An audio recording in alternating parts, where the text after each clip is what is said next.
Rico Brown. Rico Brown. Too funny. Go ahead and get started here.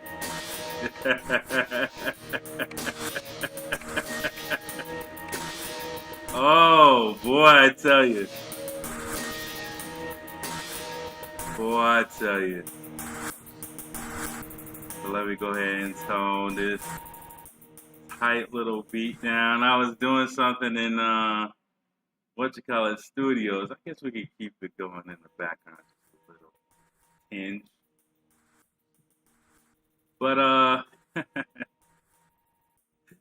was looking at something in the oh, hold on. It's not doing it right. It's always problems. Hold on. Problem. So I was looking at something. You might as well just start off real quick. Let's not get to the meat and potatoes so quickly. Let's not get to the meat and potatoes so quickly, right? Let's not even go here. I mean, you already know we going here. You know what I'm saying? Let's just talk. Let's just chop it up for a little bit, right? Chop it up for a little bit. So we knew that Tariq Nasheed was gonna eventually get his hoes in line, right? I mean, I knew to a certain degree. I had it in the back of my mind that these people were acting irrational. Actually, I gotta turn this off. It's not. It's kind of distracting. If I could channel it in a way I don't hear it in the monitor, I'll do that. But damn, I'm giving away the sample. Hold up. But I knew that there was always a possibility that we were talking to hoes, that we were talking to hoes, that we were talking to people who are mentally, you know what I'm saying, encapsulated by the game. We were talking to the battered wife, trying to tell her to leave, you know what I'm saying, the husband that possibly has good dick and just keeps her entangled with good dick and very limited possibilities of mental thought. Like, I knew there was a possibility that we were talking to, 37-year-old track or streetwalkers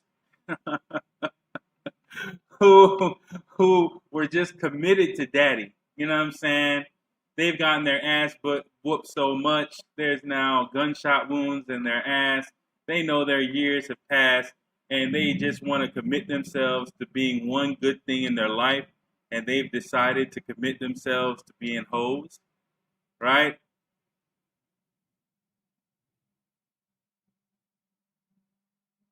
Calling number? No, I could use what is it? The other little thing. I'll probably use that next time. There's like a streaming channel, StreamYard. I can use StreamYard to have more people on. I think I'll probably try that next time if that has value.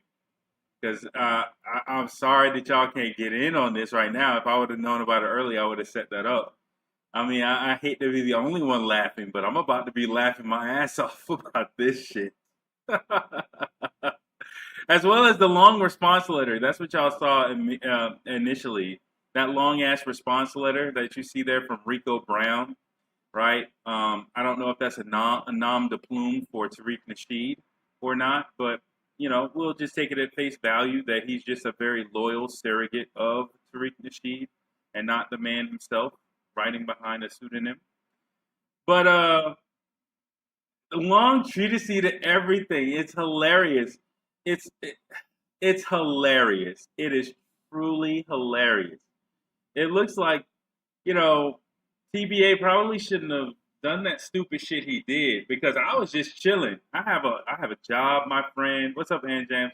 I have a job, my friend. I have shit to do. I have responsibilities. There's 1,001 things going on in my life as I struggle against white supremacy in my personal life, right? But when you did the doxing thing, you activated me and activated all of my creative energy over to you. There's still stuff I'm working on right now. And with this happening, right, with me not being able to get it out in time, you know what I'm saying? I wanted to have that little parody video out before this, right? But that didn't happen. That's okay. That's okay. That just means I'm going to put a little bit more effort into it, right? So that my skills are ready for the next parody video and the next parody video. I love video editing. So it's all gravy. You're channeling my creative energy towards you. But let's just get to it. These hoes are loyal. these hoes, these hoes in FBA are actually loyal.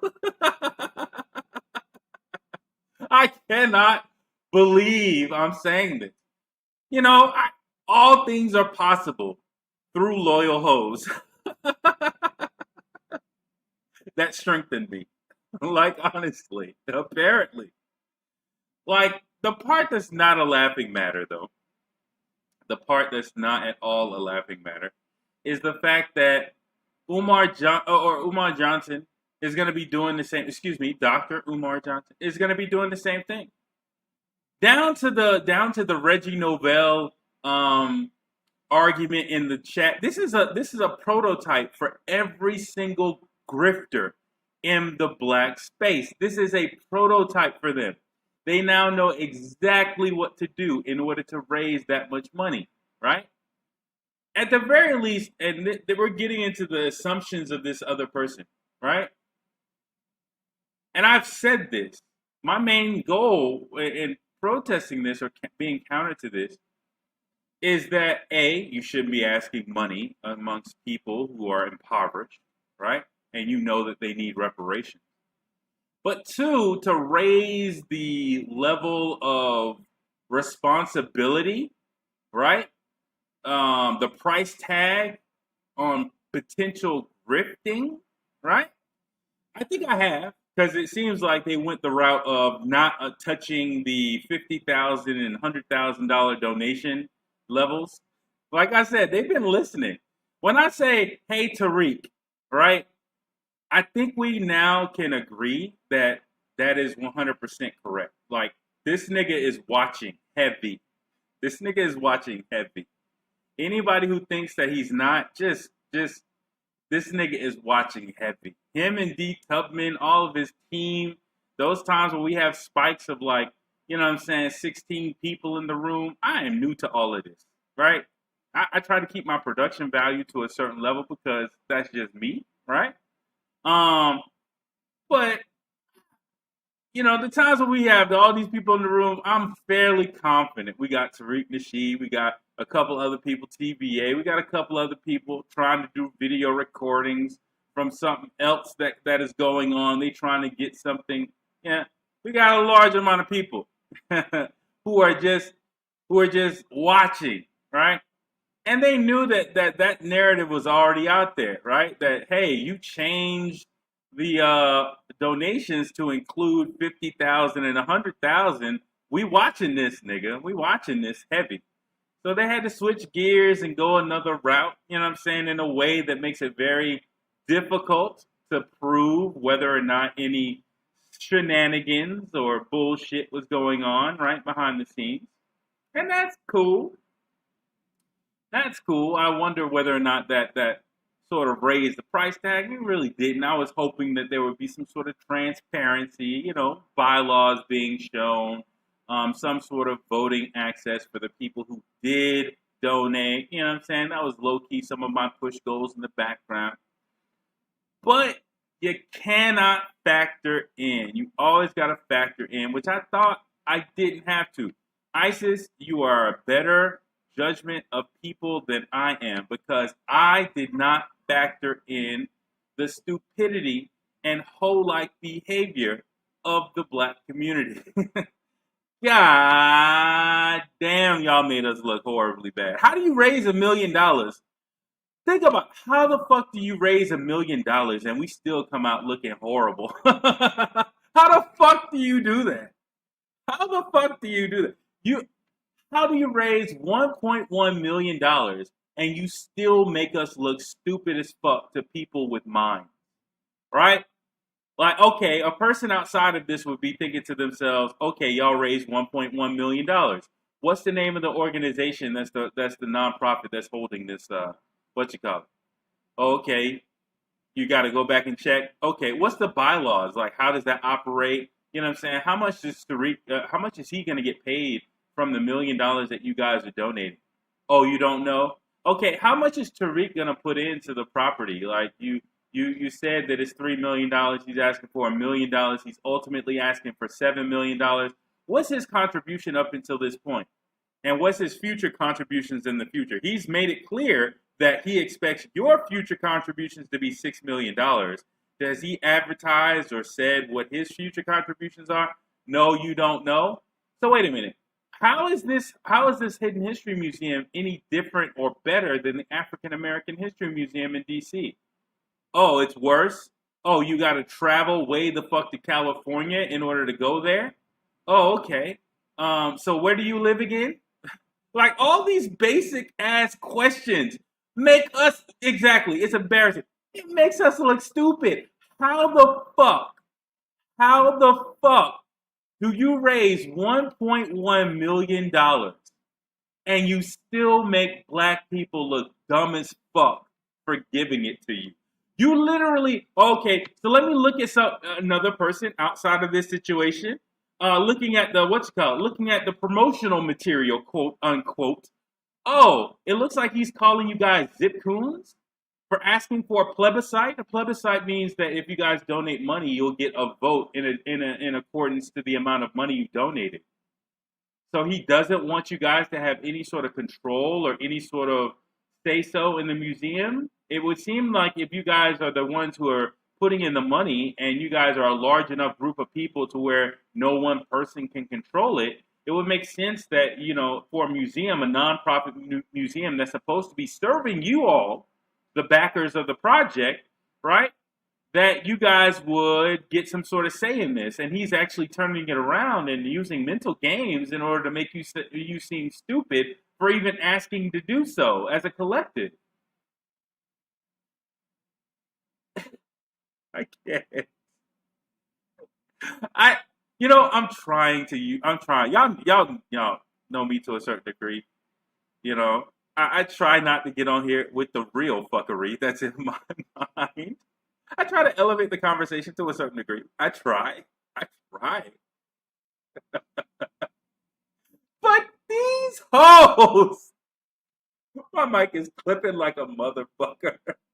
Hold on, let me see. Because when I turn my mic down, then all of a sudden it's like low as fuck. YouTube takes that as an opportunity to turn my videos all the way the fuck down. Oh yeah, forgot. Shouts out to my sponsor, YouTube. Fuck you, YouTube. Fuck you, you janky co-publisher. You go fuck yourself. Anyways, back to the regularly scheduled program. Since I don't have my fake commercials up yet, these hoes gave this man 1 point. So okay, so when we were saying like, hey, it's kind of stupid that he's on vacation. That he's on vacation raising money from you people. You're already broke. That's already known that you're broke. And he is on vacation. He is on vacation. Should we even jump to the cheap ass chopper suit this nigga has? You talking about Yvette Carnell in her chopper suit. This nigga showing off his goddamn elbows. He got some short sleeve, damn near short sleeve jacket on, trying to talk like, hey, I got my suit on for this telethon. Looking horrible as shit. How you have all that money and none of your suits fit? What the fuck? This nigga looked like a church deacon who somehow grew out of his clothes and still gonna wear them bitches though. God damn it. He got a tie to match. He gonna wear this shit today. Shit don't fit worth a damn. This nigga was on vacation. Vacation. This nigga was chilling, and not even in black countries. Not even in black countries. This nigga was straight up chilling with the Asian whites of the Middle East. Chilling. And you niggas gave, no, sorry, no, I don't want to, no, you hoes. I want to separate. God damn it, we gonna separate niggas from hoes. You hoes. You hoes. This thing flipping like a mug. Funny. But you hoes. Look at this. It's clipping. Do y'all hear the clipping or not? Or am I just seeing it on the monitor? Because if so, I'll change it. It will go from there. Are y'all hearing the clipping? Let me know. But you hoes, y'all gave this man $1.195 million. Let's go there now. Let's just go ahead and go there now. You guys gave this entity that you don't know who all the participants are. That's actually what you gave to, right? You don't know how many people are a part of this nonprofit organization. You know Tariq Nasheed. You don't know the other people behind this organization. You know nobody, right? And y'all gave him $1.134503 million. Really? So you paid for the museum. He could easily allocate a salary that's equivalent to the amount of money he spent on that vacation. So therefore, you paid for his vacation. You hoes are just outdoing yourself. He was like, bitch, you better come back with my goddamn money. God damn it. You better bring your ass back here with my $500. I don't care how many dicks you gotta suck, Bertha, but you better bring your ass back here with my goddamn money. And you hoes just clitter clattered with your short skirt on and worked y'all asses off to get y'all $500 each before sunrise. God damn it, hoes. Y'all outdid yourselves. Because here's what you did. Here's what you did. You guys made it to where FBA is the laughing stock officially of Black empowerment. You have made it to where everybody who identifies themselves as FBA can easily be classified as a dumbass motherfucker who nobody with any real intelligence and any real seriousness with reparations should ever associate themselves with. It was already specious as you got into FBA and you guys started talking about this more shit like you guys are fucking Hebrew Israelites out this bitch, right? It got even more specious when you started talking in the anti-reparations narrative that you can't prove of us being here in the United States before before Christopher Columbus, or excuse me, before the conquering of the North American continent by technically the Spanish because they did Florida, but really ultimately it was the British because the Spanish had to abandon their position. Right? It was already specious when you got inside, right? But at least from a scholar's perspective, somebody could say, well, maybe there are people inside of the moniker of FBA who maybe don't agree with this, but they're agreeing with some of the other things he says. Now, intellectually, nobody has to parse you out. Nobody has to think to themselves, well, I wonder if there's some good people within FBA. As of this moment, right now, if you post which I need to do, I need to take, because I used to put hashtag FBA on my videos and B1 and ADOS. I used to put all of those hashtags on my old videos, just so that they could be applicable to everybody. FBA will not be on, and B1. B1 is associated with you guys, right? Again, B1 is like BLM. I agree with Black First, but I do not agree with the organizational structure of Black First, as definitely defined by the people. High school teacher truth, night school teacher truth, and the bitch. All right. I don't agree with that organization as it's led by those two anonymous people. But with FBA specifically, you guys have now made it to where you are the laughing stock of Black empowerment. If you put that hashtag out on anything, it is very obvious you guys are the hoes, the unintelligent, asking for some level of self-respect from your quote-unquote quasi-trademark leader, Tariq Nasheed. You guys are officially hoes. You guys are officially hoes. And all the other pimps, all the other grifting pimps, you guys now officially should shut your fucking mouth about. right? At the end of the day, anybody with a hashtag FBA, I don't want to hear shit from you about Umar Johnson. We got that analysis. Your dumb ass can shut the fuck up. I don't want to hear shit about Jay Morrison. Y'all, shut. Listen, we got this again, you dumbass motherfuckers. We don't need your whole intellect to contaminate the critique. Shut the fuck up, right? When it comes down to ADOS and any sort of criticism, listen, listen, listen, listen, listen, listen, listen, listen, listen, listen, listen, listen, listen, listen. My Yvette Carnell impersonation. Listen, shut the fuck up about them too. I'm sure you do have critiques, but in the 1 in a million chance that your jumbles of incoherent babble turns into an actual argument against ADOS, we don't want those arguments associated with you. So please shut the fuck up. Now, ADOS is problematic because they could have rebuked Tariq Nasheed from the environment of black empowerment when they were coming up. They didn't realize their own power. They wanted to be hoes too. See, we can keep on going down the pimp talk analysis of this. See, as a pimp, right, coming into the game, coming into a new city, the young pimp Tariq Nasheed had to have hoes in order for him to get other hoes. You can't get hoes without hoes. It's a chicken and egg problem. The initial hoes for Tariq Nasheed. Look at this microphone. Look at this microphone. This is clipping like a mug. It's hilarious. It's hilarious. It's way away from my face, but it's clipping like a bug. But anyways, we're gonna keep on going. But the first hose that Tariq Nasheed needed, the first hose he needed was YouTube. He needed YouTube. He needed he needed Yvette Carnell and Antonio Moore. Y'all were the first hoes he ran out there on the block. Y'all were the first hoes he ran out there in them streets. And and not only that, have you ever thought to yourself that maybe he's the one who sent that random caller in there to call in that one time to try to test y'all host skills, to try to test how down of hoes y'all really were?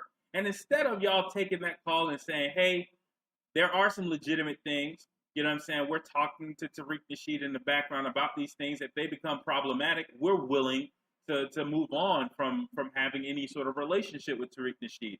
Tariq Nasheed, neither Tariq Nasheed, myself, or Antonio Moore is bigger than the movement as to what we're trying to push, right? Nobody here is bigger than the movement and the advocacy for reparations. If Tariq Nasheed becomes problematic to the movement in any way, shape, fashion, or form, we're willing to split ways with him. Right now, y'all didn't talk like that. Y'all didn't talk like that.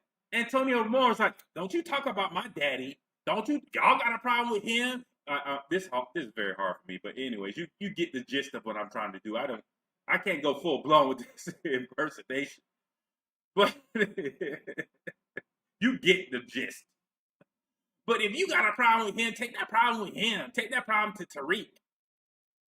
And then listen, listen, listen, listen, listen, listen, listen, listen, listen, listen, listen, listen, listen, listen, listen. Her with them goddamn listens, boy. She gets stuck in a loop. Listen, he has no problem with me. What we tweet, we have rooted this in Antonio Moore and I. Oh, okay. I'm so glad y'all rooted this in y'all. The Make America Great Again hat and the prison suit really helped us out. The fact that y'all rooted it in y'all. I'm so glad of that. Y'all were so much better than Tariq Nasheed. I'm so glad y'all rooted it in y'all. As opposed to y'all rooting it in, I don't know, possibly Sandy Darity and bringing him further on code with the group. You wanted to associate yourself with Tariq Nasheed and you threw that lottery ticket out there with him. And you brought him into this community. You brought him into this space. You brought him into this space. You showed yourself to be loyal hoes, and now he's gotten a cast of hoes to draw money from, right? And I know y'all watching too. I know y'all saw this shit too. Y'all took notes. Oh, okay. Well, if I have a person in the discussion chat room you know what I'm saying, for Indiegogo, I could have a troll, right? And I could have another person who's trying to push for an extension, you know what I'm saying? And I could have that person unlike so that everybody else is like on board with it. And then I could possibly do some little shady stuff in the background. Oh, I could take all of this. Oh, I could see, oh, it seems like he was able to move and shuck and jive with the narratives that were going on, the predictive narratives that were going on. So he didn't make any contributions to the $50,000 and $100,000 level, but he was able to, you know what I'm saying, get the right people on. Yeah, y'all taking notes to all of this shit. Y'all took notes to all of this shit, right? And so, Jesus. So what y'all have done over there, and you see this, right? You got 9 concurrent viewers, or at least I see 9, and you only got 4 likes, right? I'm small. I'm tiny. Them other 5 people are probably, you know, Tariq Nasheed on his free time. This is TBA on his free time. These are the fuck niggas listening, and we'll get into why I say that, right, in just a second in the discussion boards. But that's somebody jumped in and jumped out. We see you. We're small enough to see you, bitch. Oh, you jump back in? Okay, cool. We see you though, fuck nigga. Oh, there you go. You might as well just go ahead and get your assistant on and all that little fuck shit.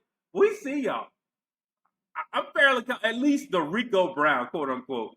You know what I'm saying? You probably up in here, Rico. You probably up in here. These little fuck niggas, they up in here watching. They sense an intelligent black man, right? See, this is why I'm telling y'all. It doesn't matter about your followership. Don't go off of YouTube. YouTube is a janky piece of shit platform. Okay? Don't go off your numbers on fucking YouTube. They trying to do. I see the numbers that they try to send me in YouTube Studio, trying to entice me to be a YouTube content creator. Bitch, I'm never a content creator for you guys. I am a co-publisher with you who is very aware of your janky bullshit stats. That's what I am. I'm not a YouTube content creator. I'm not a hired 1099 employee of your bullshit ass company, right? But anyways, don't go off of these numbers. I see these little numbers that they try to show me on YouTube. Oh, your click-through rate is blah blah blah blah blah. And your 28-day view count is blah blah blah blah blah. And I don't give a fuck. You're not gonna create any intermittent reinforcement from me. My content is still getting the fuck up off this platform and being reposted on Black Junction TV as soon as my lazy ass gets around to. It doesn't really matter. I have all the content in a better format already recorded. So I don't necessarily need to download and repost. I can just simply delete and post over there. But that's happening regardless of the little numbers you show me in fucking what you call it. All right? It doesn't matter to me. But this is what I'm saying. For the little people out there, make sure that you do the same thing. Go on, get a lot, get OBS software, start posting your own shit out here. These niggas watching. Trust me. I've seen so many of my ideas just come out of Tariq Nasheed's lips. There is no way this nigga don't went through all my shit. I believe personally, this nigga don't went through all my shit. Like, oh, okay, well, I can get some game. I can stuff like that. Well, I can counter this narrative. Okay. That's what I'm saying, people. It's about your thoughts, your independent thoughts, right? Especially independent thoughts. But back to these hoes. What these hoes have basically ushered in is micro cultism, right? Micro cults is what they've ushered in. They have ushered in a game plan that all other pimps are going to use. Umar Johnson is going to use this plan. Trust me. Even Roland Martin is going to use this plan. I mean, think about it. Is there an argument? Think about this in comparison, right? Relativistic logic and morality. Is there an argument to be had to say that Roland Martin shouldn't have been given $1.1 million to? That what Roland Martin is doing on a daily newscast isn't more important than a hidden history museum? I will wait for those arguments. Can you say the same thing about Umar Johnson, right? Umar Johnson is building a school for children, Specifically black. I think he's focused on black boys, I believe. It's gender segregated, I believe. But is there a better is there a better argument against that? No, no, no, no, no, no, no, no, no. Roland Martin, let's leave that aside. LGBT, no, let's leave that aside because let's balance it, right? Let's balance it because both of them are doing the same thing. They're both promoting LGBTQ. They both are promoting that, right? So let's say Roland Martin is promoting that crap on a progressivist. I'm with the white liberals in my circle, inner circle type shit, and throwing those people out there as a means of promotion when he does, right? As a means of black and brown, BIPOC, and everything else for him to say the correct terms.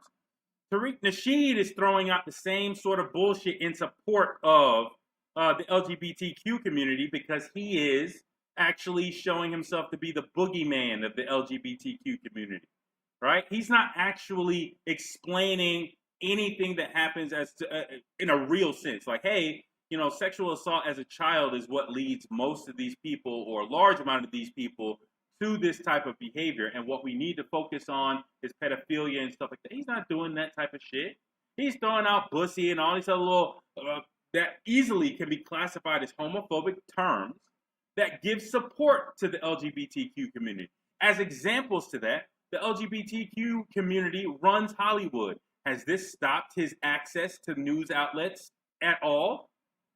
Has all of the bussy, all of the little comments, all of the moist, all of the comments that Tariq Nasheed has thrown out of his mouth, with him being an obvious tool of white supremacy aside, has that stopped his ability to actually become a No, it hasn't.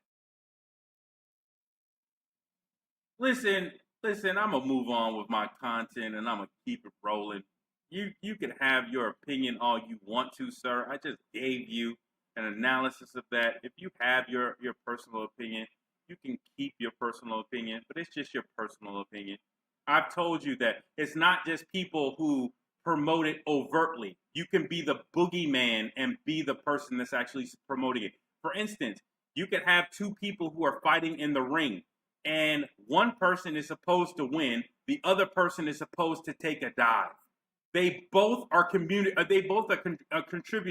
to the exact same thing, right? If you have a fight between those two people, and one is the hero and one is the heel, they both are promoting that fight. The heel is the villain within that. That's a WWE term or a WWF term for the person who is the assigned villain. By the hero talking hero talk, that hero is promoting the fight. By the heel talking the bullshit, what I'm saying, back and forth and being the bad guy, he is also promoting the fight. He is promoting it from the other side. The same thing is going on with Tariq Nasheed. Tariq Nasheed is promoting LGBTQ culture from the other side of it by being the boogeyman, villain, poster child homophobic that they can point to and say, hey, whatever movement, whatever thing that he's associated to or with, hey, look, everybody, this group over here, we could easily point to homophobic bullshit. So, hey, don't go with any narratives that they say. And you know what Tariq can do? He can now put narratives in that group that now are poisoned by his obvious actions that could easily be classified as homophobic. No, it's not pulling straws, and you will not control my motherfucking narrative here, sir. So, bye-bye. Bye-bye. Bye-bye. Anyways, moving forward, I don't have time for this type of bullshit sort of narratives from people. Go back and forth with you, but clearly we got a person in here trying to promote Hoez or Hoism in some way, shape, fashion, or form, and I ain't got time for that shit. Oh, we got more people up in here. All right. Good day, sir. Look at that. Dave Chappelle voice. Good day, sir. You will not distract Me? Get the fuck out of here. Anybody else? We only got 6 people up in here. Is anybody else? Y'all got backup accounts? I got backup accounts. I know y'all should have some backup accounts. All right, cool. Cool. So, anyways, like I was saying, you could have two sides of a you could have a hero and a heel to a situation. Exactly. I ain't got time for that shit. I will address you as if you have some intelligence, and once you prove yourself to where you don't have any intelligence, and I'm just speaking to a brick wall, I ain't got time for that shit. The fuck? You come up here trying to control the goddamn narrative. I don't know who the fuck you. I'm trying to address your issue. I'm trying to tell you that hey, listen, a good example of hero and heel in order to save somebody is a good example with 2 people. 2 people, you ready? You ready? Kwame Brown and Tommy Sotomayor. Tommy playing the hero. Kwame playing the hero. Tommy playing the heel. Promoting Tommy right after that white chick was on this program. You know, compromising his legitimacy in the eyes of many, many people, right? He went straight to, let's get Tommy on the program for some shock value. Kwame the hero, Tommy the heel, right? Let's go over to another example. Kevin Samuels and Tommy Sotomayor. Once again, Tommy playing the heel in this situation, and Kevin playing the hero, right? So what was that situation? That was a situation where people were calling out his sexuality. I think that was it. That's what started it. I don't know whether or not there was a specific incident on his program. I think just people were calling out his sexuality based on the fact that he put out that little photo, that little zesty little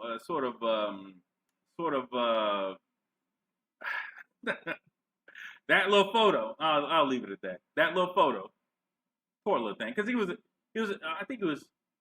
We'll say he was 17 at that point. So we're talking about a child at that point. So I'm not gonna go there fully, but I think that photo came out and people were talking about that, and then there was some issue where, you know what I'm saying, there was supposed to be some interview with Kevin and Tommy, and Kevin didn't give him an interview, and so they went back and forth. But Kevin was actually sliding off because of that, right?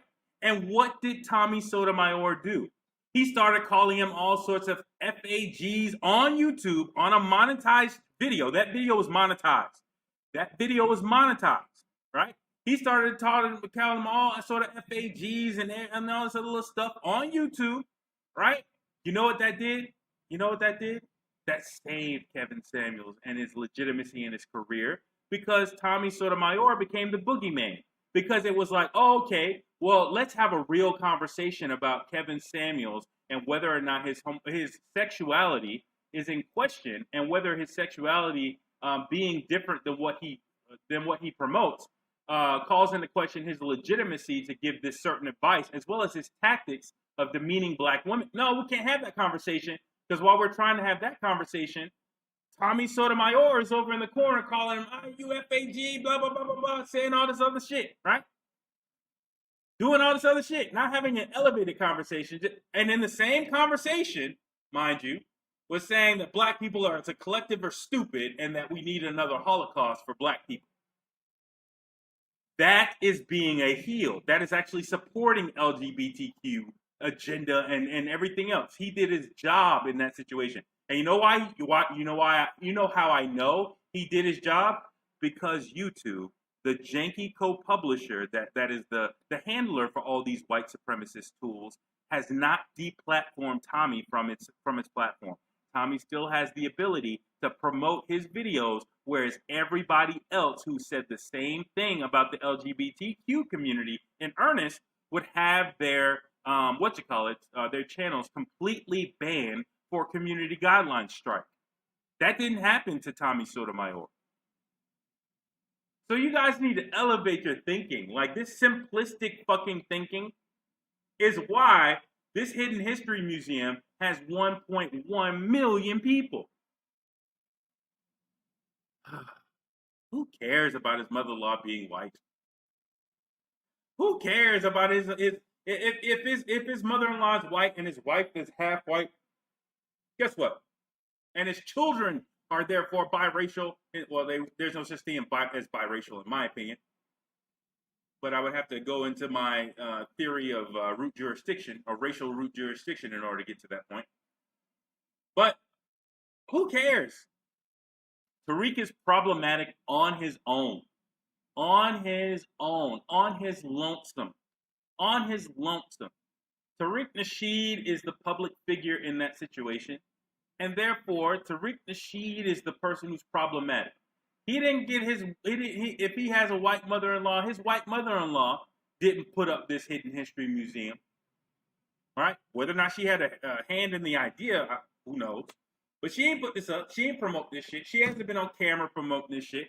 He did. And his supporters are the ones who decided to get on here and wait for their payday, go to payday loans, borrow money, all sorts of stupid shit. And I know that that's their wealth position because we've already gone over the government available data for how much money the average black person has. So therefore, we can tell that a large amount of FBA people reside mentally in the average category and not necessarily the upper echelons of black earners. And so therefore, we can determine how much wealth they have statistically by the mean. We can tell exactly how much struggle that they had, that a large amount of these backers, let's say 50 to 60% of those backers probably live check to check, especially if they're black, right? Excluding any sort of shenanigans with duplicate accounts and all sorts of shenanigans that could have happened with this, right? So these check-to-check people decided to support this off of this individual. Okay, so again, let's go down the list. Let's keep on going down the list because this person distracted me. Can you honestly defend Roland Martin getting $1.1 million now? No. In my opinion, no, you can't. You can't. Roland Martin can sit up there and have a debate, an insular debate. Outside of them, yes, you can have a conversation about whether or not either one of them deserves any money. But insular to this museum, right? Roland Martin could say, hey, the museum is in California. My broadcast is on YouTube. I'm reaching everybody that's on YouTube. Nobody has to come to a specific location in order for me to do for them. I'm actually doing for them in a remote manner already. And $1.1 million would actually help me go out. Now, trust me, I don't like Roland Martin. Roland Martin tried to say that I ain't shit, right? And once again, Roland Martin, your mama ain't shit. But I'm not defending Roland Martin. This is called hypothetical. Just in case we have any FBA hoes in the house, right? It's a long word. Look it up. It's shortened as hypo. It's a hypo. Look it up, define it. Just like you failed to look up plebiscite, you might can find it. You may spell it wrong, but Google, which is probably who you're using for your search engine, will correct it for you. And then look up hypothetical or hypothetical situations or a hypo, and then you'll understand what I'm doing here. So in that hypo, you can't really argue against Roland Martin getting $1.1 million over Tariq Nasheed. Roland Martin is giving out a better platform or better service to the black community as compared to Tariq Nasheed's service. You can't actually defend that. He in a debate, Roland Martin, I'm fairly confident, would bring up, hey, $1.1 million will allow me to go on site for a large amount of things. Now, he would cite examples like the voter rights bill protest with Jesse Jackson as an example of him having more people. Whatever. He could say, hey, this will allow me to be on site for longer. This will pay for multiple crews in multiple locations as opposed to us just being in one location, right? This will pay for a large amount of equipment at our studios, permanent equipment that we can use for multiple years, right? So it'll depreciate over time, but we'll probably get way more value out of it than just a hidden history museum as we produce more and more content. right? We could have an associate producer. We could even hire on-air talent, so it's not just me here. We could have differing opinions. You can go into a large amount of debate, right? In that situation, Umar Johnson put up in the exact same debate. Oh, he could say, well, listen, you are with that Hidden History Museum are just doing a tourist attraction that may or may not actually affect the conditions of black people in America. What I'm doing with my school is I'm actually touching the lives of black people directly. Why shouldn't you give me $1.1 million for my school, right? I'm actually teaching it. What that would go to is actually getting the school up to standards as well as paying tuitions for a large amount of those students so that we can get off the ground, right? This will allow us to franchise out hopefully in the future and get us in very good sure footing in order to be able to show proof and be able to fundraise amongst other more wealthy black people for ongoing funding. You can't debate against that. That's a good debating point. Now, we're debating against somebody who's been accused of being a grifter. In both cases, in Roland Martin's case, not necessarily a grifter, but at the same time, he's definitely had allegations of being a tool of white supremacy in his advocacy on his show. But he can actually make those types of arguments, right? And those are legitimate arguments or legitimized arguments, right, in comparison to a tourist attraction. So let's wrap that back up together, right? So Tariq sold this as black empowerment. So tourism, offering a tourist attraction in a soon-to-be white neighborhood due to gentrification, is somehow black empowerment. Being entertainers for white people is somehow empowering to black people, broke black people. Oh boy. Oy vey. Problematic. Very problematic. And every single why okay, so if people have things have issues with Jay Morrison, why wouldn't Jay Morrison use this as a blueprint going forward? People have issues with Boyce Watkins. Why wouldn't Boyce Watkins use this as a blueprint in some form or fashion? Whether it be the direct fundraising or whether it be sort of a mini cult way of managing your people so that you can have them do things. Like a large amount of these people may not go out and fundraise. They just may actually use it to make their groups more insular and therefore their population of people more unintelligent and therefore more docile and open to suggestion, right? Like I keep on telling you that this guy is triggering your racism-induced generalized anxiety disorder. So you know what other people are going to do? They're going to think to themselves, okay, well, it worked for him, though. It worked for him. And unlike you guys not supporting him and therefore this being an autopsy of what not to do going forward, it would have raised people's standards like, hey, we can't just talk down to black people and expect them to give us money. Well, we can't just not give them details and expect them to give us money. Well, we can't talk to them like they street hookers and expect to give them money. Well, if anything, it's thinking to themselves, I think Yvette Carnell and Antonio Moore are thinking to themselves, well, damn, we may be thinking of these people as way more intelligent than we actually should think of them. We had book clubs and all this other little bullshit. They turned on us when our truth came out, but fuck all that. We doing all this elevated shit with these black people, and they just funded Tariq Nasheed for $1.1 million when this nigga was on vacation and talking about them like dirt. Why should we talk about them in a better way? Why should we elevate? You know, Kwame Brown, the black conservative, is going to use this narrative of, see, this is what you can do when black people come together. You know what I'm saying? Just shut up and do. Don't worry about the fact that he was talking about people like pieces of shit. Don't worry about the fact that the money was raised against people who live in check to check. It's a nice little narrative for Kwame Brown. It's a nice little narrative for Tommy Sotomayor, too. It's a nice little narrative for Jesse Lee Peterson, too. You don't need reparations. See, if y'all just get together and pool those 2 cents that y'all got rubbed together amongst these Boule Sigma Pi or Sigma Phi Pi people, y'all can get somewhere. Y'all can get somewhere. That's all you need to do. You don't need to do nothing else. You don't need no corrective legislation like reparations. Just pull yourself up by the bootstraps. Look at Tariq Nasheed. He did it. These are toxic narratives for everybody else who is trying to get a mini cult of people around them based on their followship on YouTube.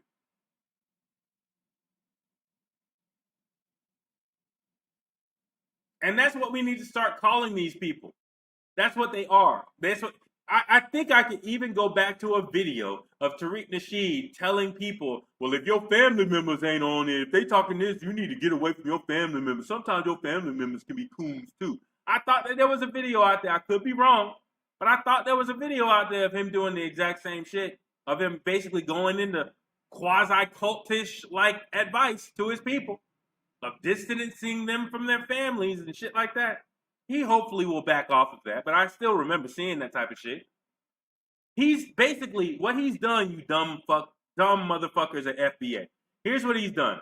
He is officially the first person to translate the prosperity gospel into black empowerment. That's what he's did. And you guys have now helped him build his church or give him the first couple of bricks into his church. Everybody who gave $50, he actually wants another $300 from you. Everybody who gave him $50, he wants $300 from you. Everybody who gave $100, he actually wants another, what would that be? Another $600 from you. If you gave $1,000, he actually wants another $6,000 from you. Do you not understand how math works? And if you don't, if those campaigns dwindle and fail, right? Then you know what you're gonna do? He's gonna be able to come back on here with a narrative that says, "Hey, well, y'all didn't give, so I can't really do the Hidden History Museum. So what I'm gonna do is I'm just gonna turn the place into a housing unit and basically make money off of it as a housing unit, or I'm gonna do something else. I'm gonna have a part of it that's a nonprofit, and the rest of it I'm gonna rent out to some businesses and make me some money." Y'all gonna give him the excuse to say that. Y'all have to now. Y'all by giving him the $1 million, all of y'all, all 10,000 of y'all, wasn't it like 10,000? All 10,000 of y'all have now committed yourselves to $7 million. Are you dumb? Are you dumb? Oh, y'all are dumb. So here's the deal. Like I said, I'm gonna make this quick because I gotta go get me something to eat. You know what I'm saying? I got a 9 to 5. I got a meeting that I have to have. At, you know, unfortunately, fortunately / unfortunately, you know, I have customers that are on the other side of the globe, and so my night is their morning. So sometimes I gotta be up late. Tonight is definitely one of those days where I gotta be up late. So I need to go get me something to eat. But I'm gonna close out with it being very simple, very fucking simple. You FBA hoes, you know what? I'm sorry. I got on a basic.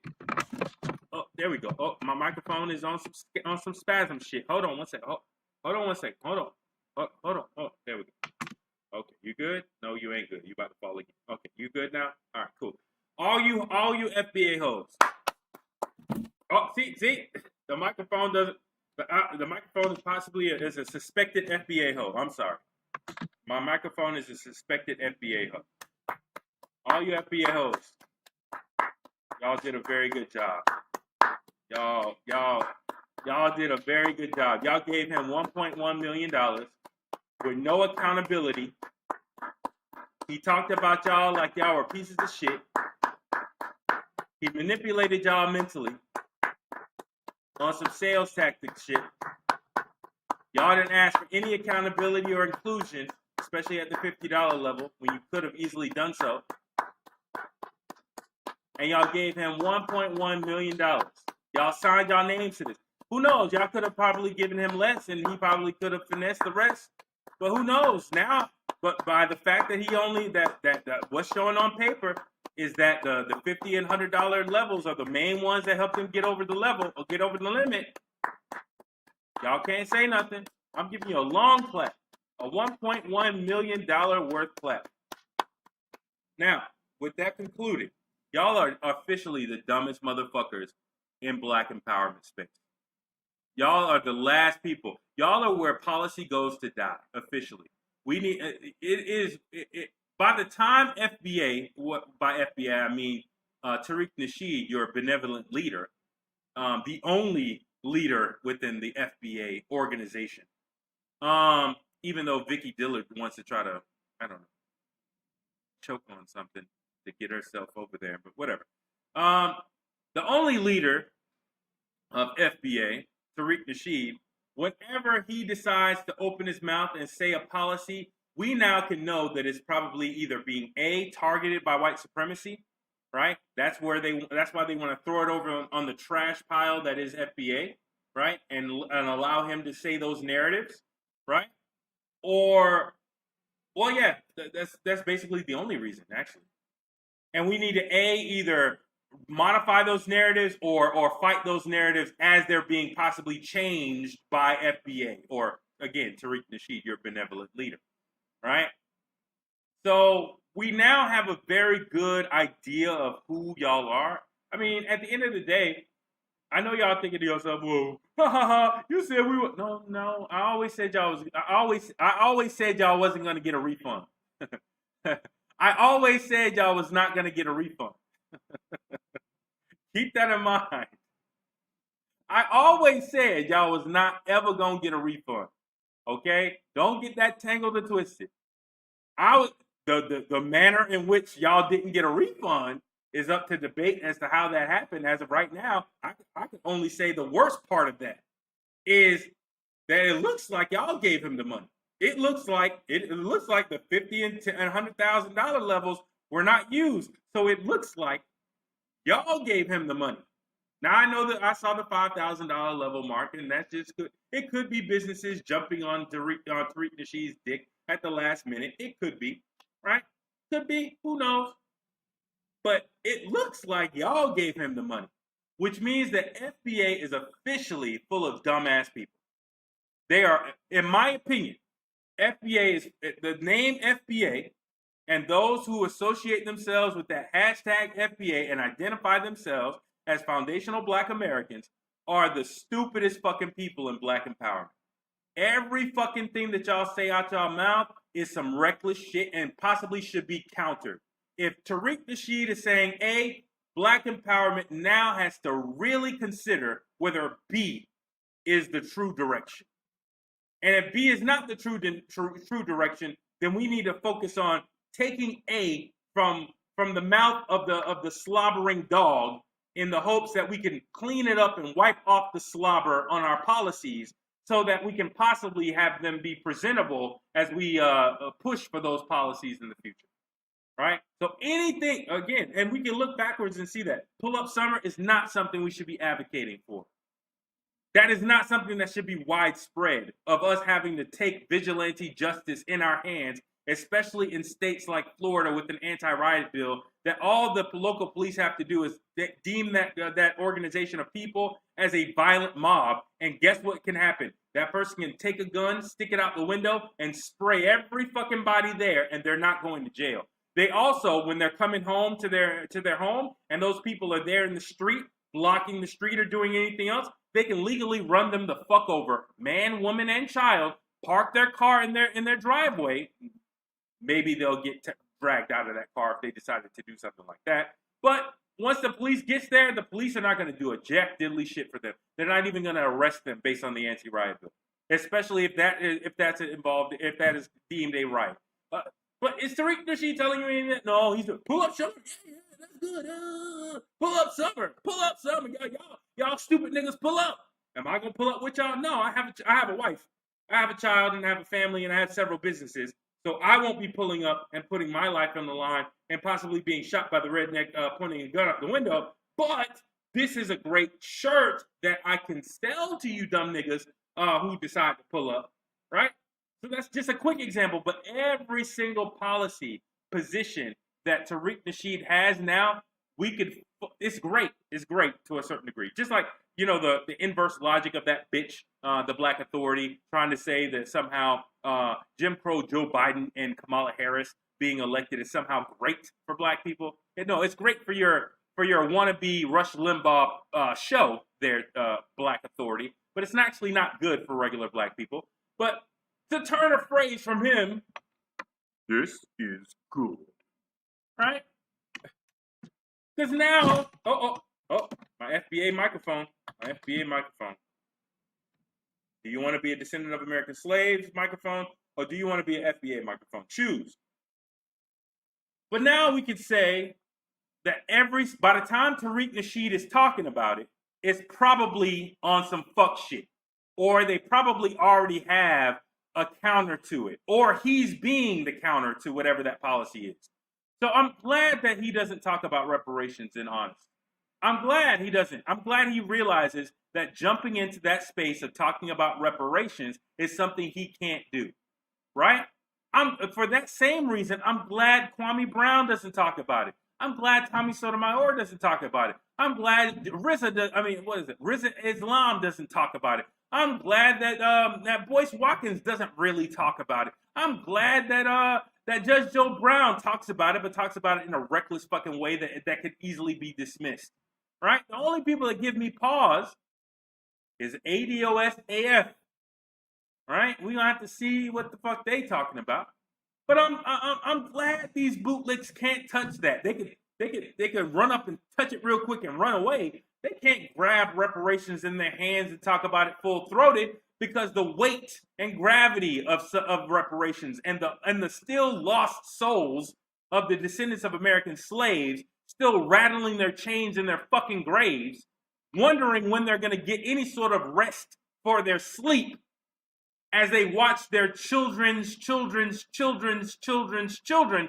go through the bullshit we're going through in America, right? They realize the weight and gravity of that policy is something that they really can't even hold for 5 seconds, much less put in their mouth for a full program and develop policy around it. I'm glad of that. I'm glad of that. Some things they can't really handle, and we're seeing that. But on the periphery, when they want to talk about a policy, we now know whenever they're talking about a policy, whenever they're pushing for a policy, it's in the service of white supremacy. Anybody who's FBA talking about a policy, which they rarely talk about policy, I doubt that they could spell the word. I'm doubtful anybody who has the moniker FBA as their identity, they're using a potential trademark as their identity, which is weird.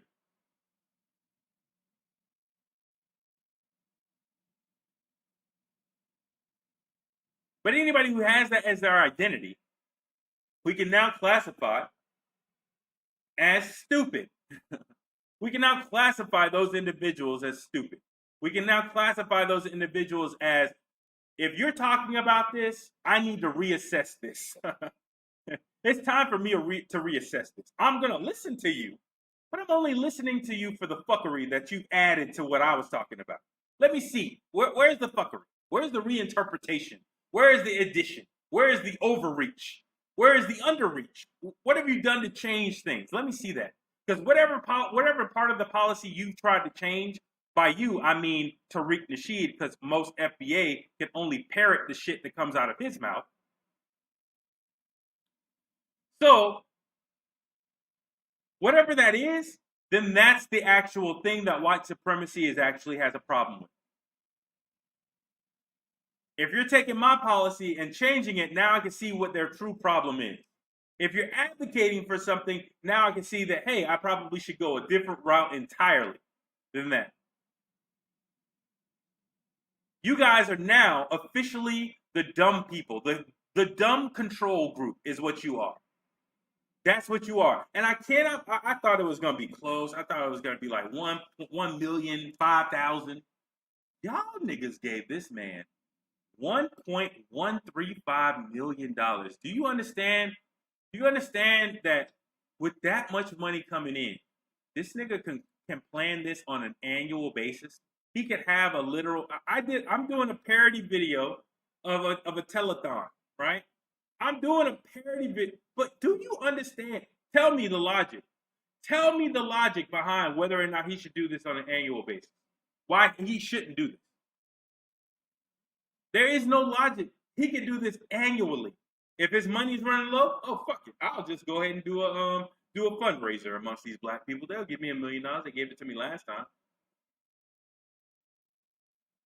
They gave it to me last time. Shit, I could do it again. They gave it to me last time when the photo doesn't match the goddamn plans.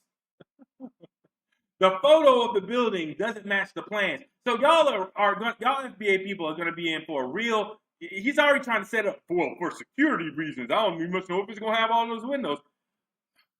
I hate to do this because it's already a part of the video. Ant Jams and ISIS, y'all have already seen this. Cover your eyes. Needy Baby, if you're in there, cover your eyes as well.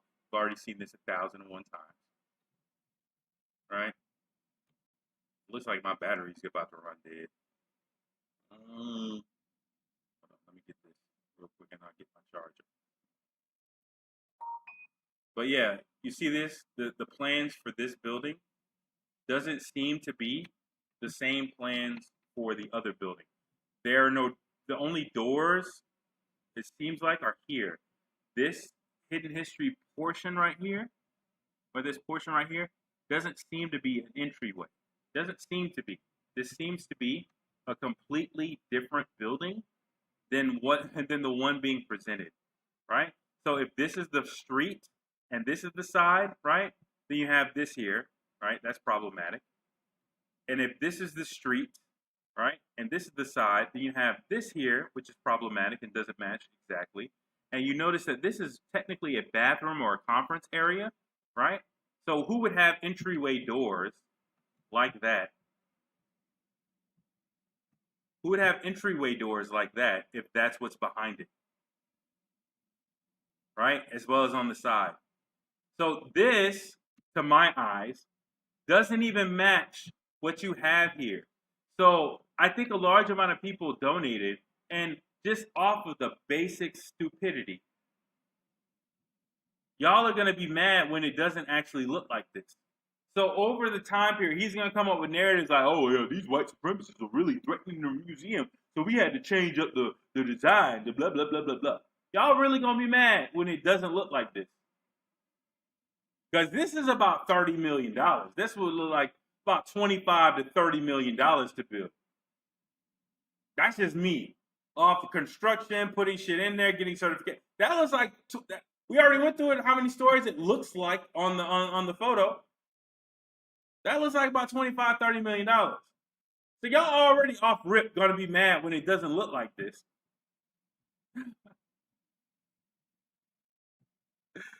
But y'all gave this man $1.135 million. Y'all paid for the museum, or at least the down payment on the land, or whatever that money is gonna be used for. And he could give himself his money back if he wanted to. He could give his money back to himself for the vacation he took his entire family on. Boy, I tell you, to have hoes, to have loyal hoes. So let's get into this. Let's get into this real quick before my battery runs dead. We'll just use my battery running dead as a stopping point. How about that?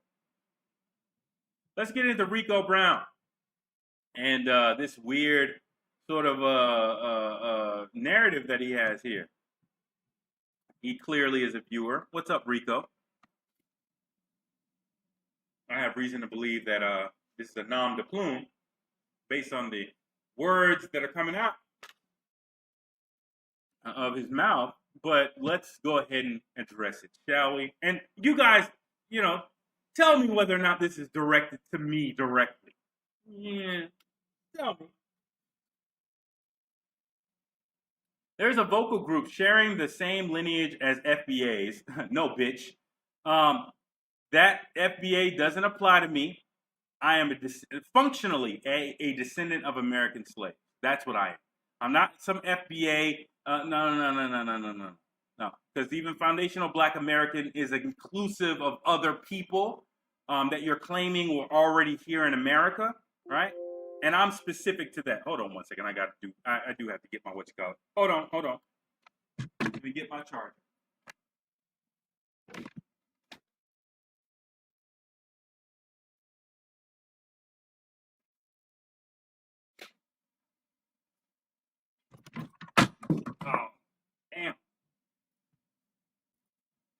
This FBA lineage microphone is fucking pissing me off.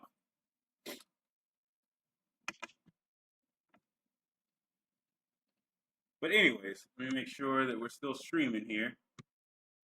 Boom. So no, we don't share the same lineage, all right? You guys are all over the place. I'm very specific in my lineage. Y'all are all over the place with your community store label. It's like if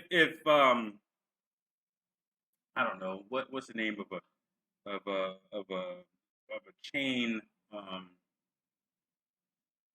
If Wawa, for instance, if Wawa gave out stickers, right, and then people started identifying themselves as Wawa-ites or something like that, as a way of saying that they only get gas at Wawa.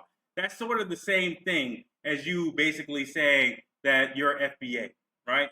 You are committed to a cultural store that keeps taxing your ass at every fucking level. That ultimately you ain't really FBA if you ain't giving money to FBA in some way, shape, fashion, or form. You are a customer, sir. And we are all, and you're trying to say, oh well, we share the same lineage. No, you just get gas and I get gas. We're just gas getters. That's the only thing that makes us similar. But you are crazy. Like, I have a lineage and you are claiming one. But just because we both are claiming a lineage doesn't mean we claim the same lineage as. No. Who insist as their guiding principle that black folk can achieve nothing until they receive a reparations check. Oh, y'all thought I was playing when I said these bastards are up in here. Black Authority, how you doing, bitch? How you doing? Night school teacher truth, what's up? Tariq Pimp Nasheed, what's happening? I know y'all in the building. Until that check arrives, the only duty black people have, I don't know why you keep on saying black people, they argue, is to channel their entire collective energy into political advocacy of one political party. What? Oh, you went left. Maybe you aren't watching me. Maybe you're trying to combine and slander people as a part of a future slander of ADOS. I have no idea what the hell you're talking about there. I have no party affiliation with the damn. I actually am on record as saying that it would have been a great thing if Donald Trump would have won, because then we could have said, hey, Democrats, you see what we did by not voting for your ass? Give us reparations or else we're going to keep on doing it. Or better, we're going to go to the Republicans and say, hey, y'all can give us reparations as opposed to the Democrats. We're already socially conservative, and because we're socially conservative, most of black people are going to be Republicans when you give us money anyway. We could have did that. That would have been beautiful. That would have been beautiful. But now we got to wait for another DeSantis type situation or another, 12-year situation where that's the situation, or possibly Democrats are out of party for 3 cycles as opposed to just 2. And then go to them with that. But by then, the Democrats may have flooded the zone with so many illegal white Latinos that you can't really make that play. So I don't know who the fuck you're talking about that. Maybe you haven't. Maybe I'm wrong. Until that check arrives, the only duty black people have, they argue, is to channel their entire collective energy into political advocacy of one political party. That's just, maybe you are and you're just trying to misquote. They hold it as sacrilegious to shift political allegiances. Literally, I just said that. And it's on my page of me saying this. But whatever. Into political advocacy of one party, they hold it as sacrilegious. I'm so glad you looked up the spelling of that word. Great job. To shift political allegiance or to hold one's vote when nothing of substance is offered. They maintain... okay, again, no reparations, no vote, no tangibles, no vote. Both associated with FBA and B1. The bitch, the Black Authority, voted. The bitch, the Black Authority, voted and said that he did. So who did he vote for? Talking about withholding your vote. What the fuck? They maintain this attitude even when their party gives them an unconditional, unqualified no. In reality, this worldwide view reflects the broken welfare-dependent reality of these articulate but limited intellectuals. Y'all are so funny. Y'all are so funny. Nice backhanded compliment though. Tariq, while also a vocal advocate of reparations, no, he's not. No, he's not. He brings that up as a theme. That's like a jungle theme on a Disney ride. Yeah, you're not in the jungle, nor is Disney going to take you or eventually transport you to a jungle. But for this ride, it's jungle themed. Like, Tariq Nasheed is not going to advocate full throated for reparations, nor is he going to actually promote any policy for reparations because, in order for him to do so, he would have to be reputable to politicians. And the fuckery that he does on his show makes him personally a landmine for any political advocacy. He could never advocate for anything politically, right? So he could talk about reparations as a theme for his cultural store, right? It's like, yeah, my cultural store is yellow, it's online, and we also talk about reparations, but the stuff we sell is Ogun juice, and that's what that is. The fuck are you talking about? Just saying, just same thing with the Black Authority. Oh, I paid for all these billboards. Well, who the fuck are you?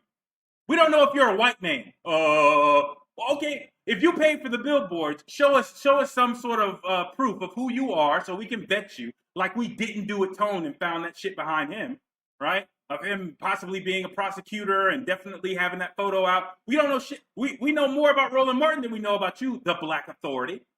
We know how his fuckery in his past.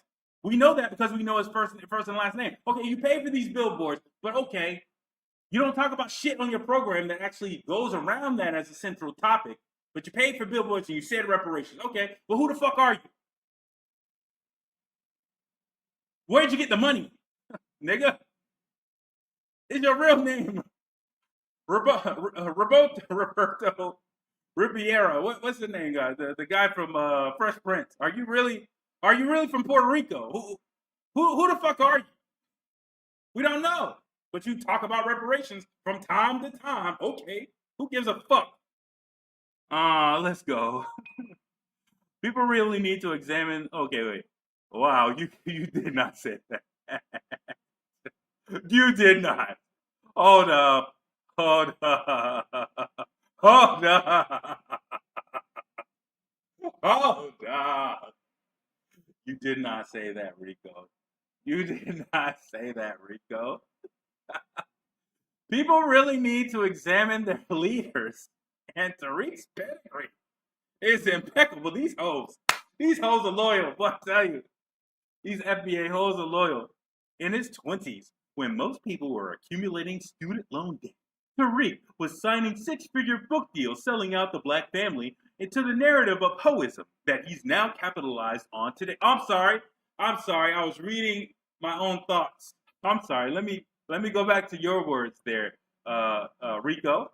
Tariq was signing six-figure book television deals. Before podcasts even entered the common lexicon, Tariq had a legendary following on YouTube, precursors in his cult classic math lessons, where you could digest timeless game alongside intricate discussions of the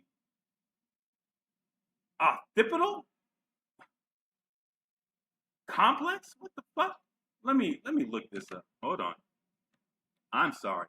I have to admit, I am completely ignorant of what the fuck he just said entirely. So let me look this up. What? Occipital?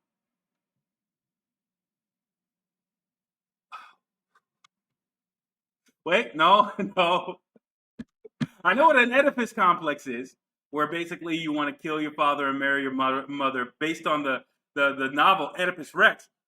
But hold on. No.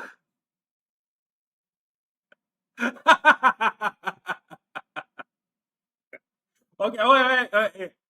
Difficult. Okay. Okay, my bad. I was about to clown your ass. Okay. Okay, it is said here. Also known as, or more commonly known as Oedipus complex, right? Okay, but okay. All right. Okay, so along. Wait, what? Okay. Where you could digest timeless game alongside intricate discussions of the Oedipus complex. Again, the Oedipus complex is the complex that is associated with men wanting to naturally or archetypically kill their fathers and have sex with their mothers, which obviously doesn't necessarily manifest in a direct desire, right? But the Oedipus complex is a sort of a Freudian investigation of sexual desire, root sexual desire from an archetypical standpoint, right? From an archetypical standpoint. But I doubt Tariq Nasheed was getting into that levels, but I don't know if he was talking about incest. Okay. And ancient Egyptian symbology. Okay, there's a problem there. There's no such thing as ancient Egypt. There's nothing ancient about the country of Egypt. The country of Egypt gets its name from the Greek Ptolemaic period of those Greek conquerors in that land, and is a Greek. The word Egypt is an etymologically Greek term. So therefore, when you're talking about the actual civilization of the pyramids, you always have to say the Kemetic society or Kemetic civilization. If you want to put ancient as a redundant precursor to that term, you can. But saying ancient Egyptian means you probably don't know what the fuck you're talking about. But whatever. Tariq, in terms of self-distribution and marketing, was light years ahead. Why is this here? This is literally like my praise is to our leader type bullshit. What the fuck is this? Tariq, in terms of self-distribution and marketing, was light years ahead, even of white competitors, as a true pioneer. It is the track record of success that has produced a can-do empowerment attitude, also known as bootstrap do for selferism. Don't let this white man hold you down. Just juggle your $2.3 trillion of collective wealth that's mostly handed in the hands of the Boule talented 10th, but you broke niggas just shuffle your money around and eventually nothing will fucking happen. Or eventually people like Tariq, who are already rich, will get even more money if you shuffle it around enough. As meager as they may be when compared to white capital, the resources of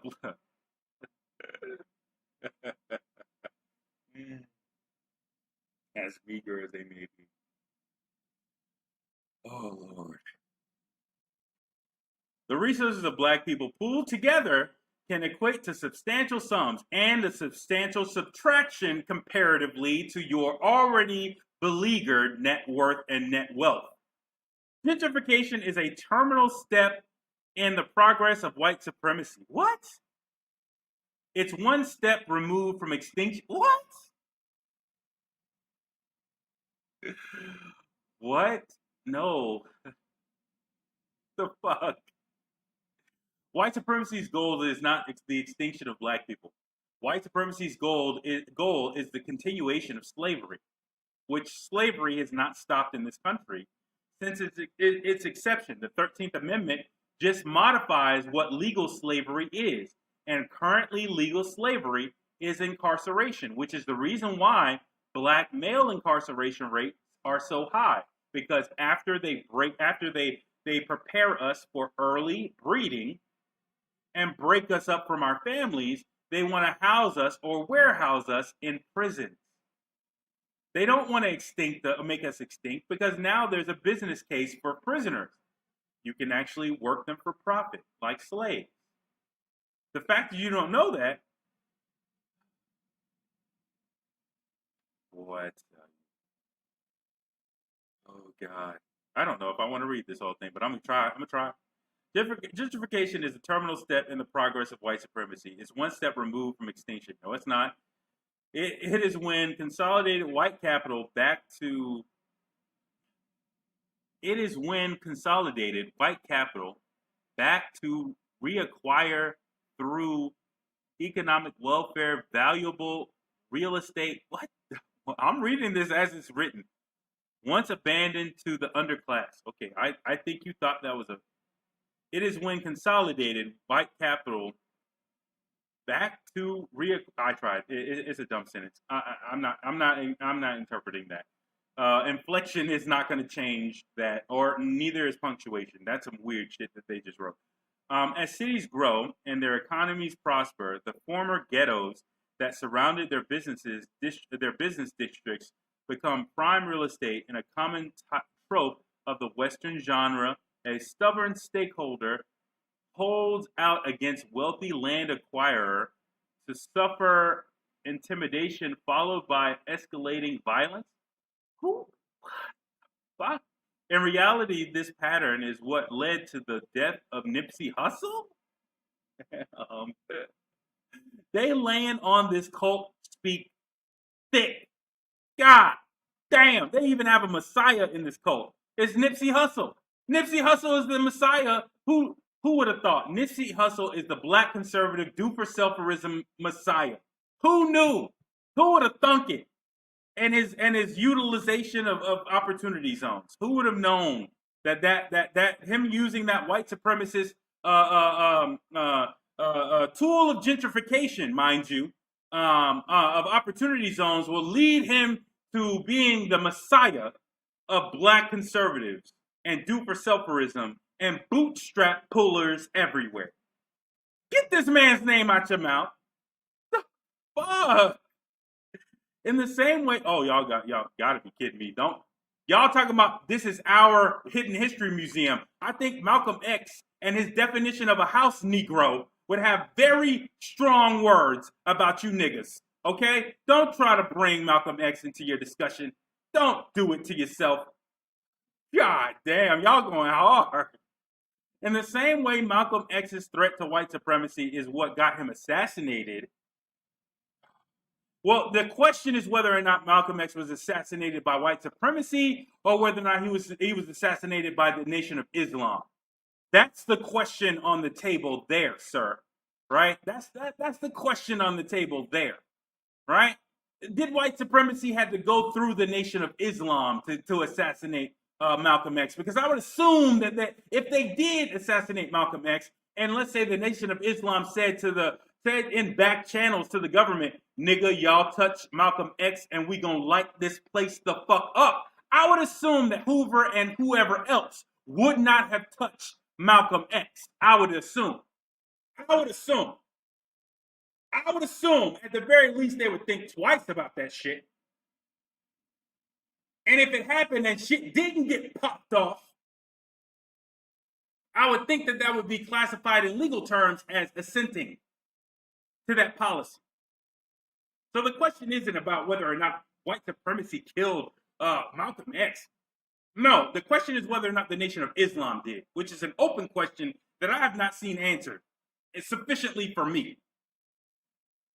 Anyways, may have stepped on some toes there, but I don't give a fuck. In the same way, Malcolm X exposed a potential pedophile and then got shot for it. I'm sorry, mental edit.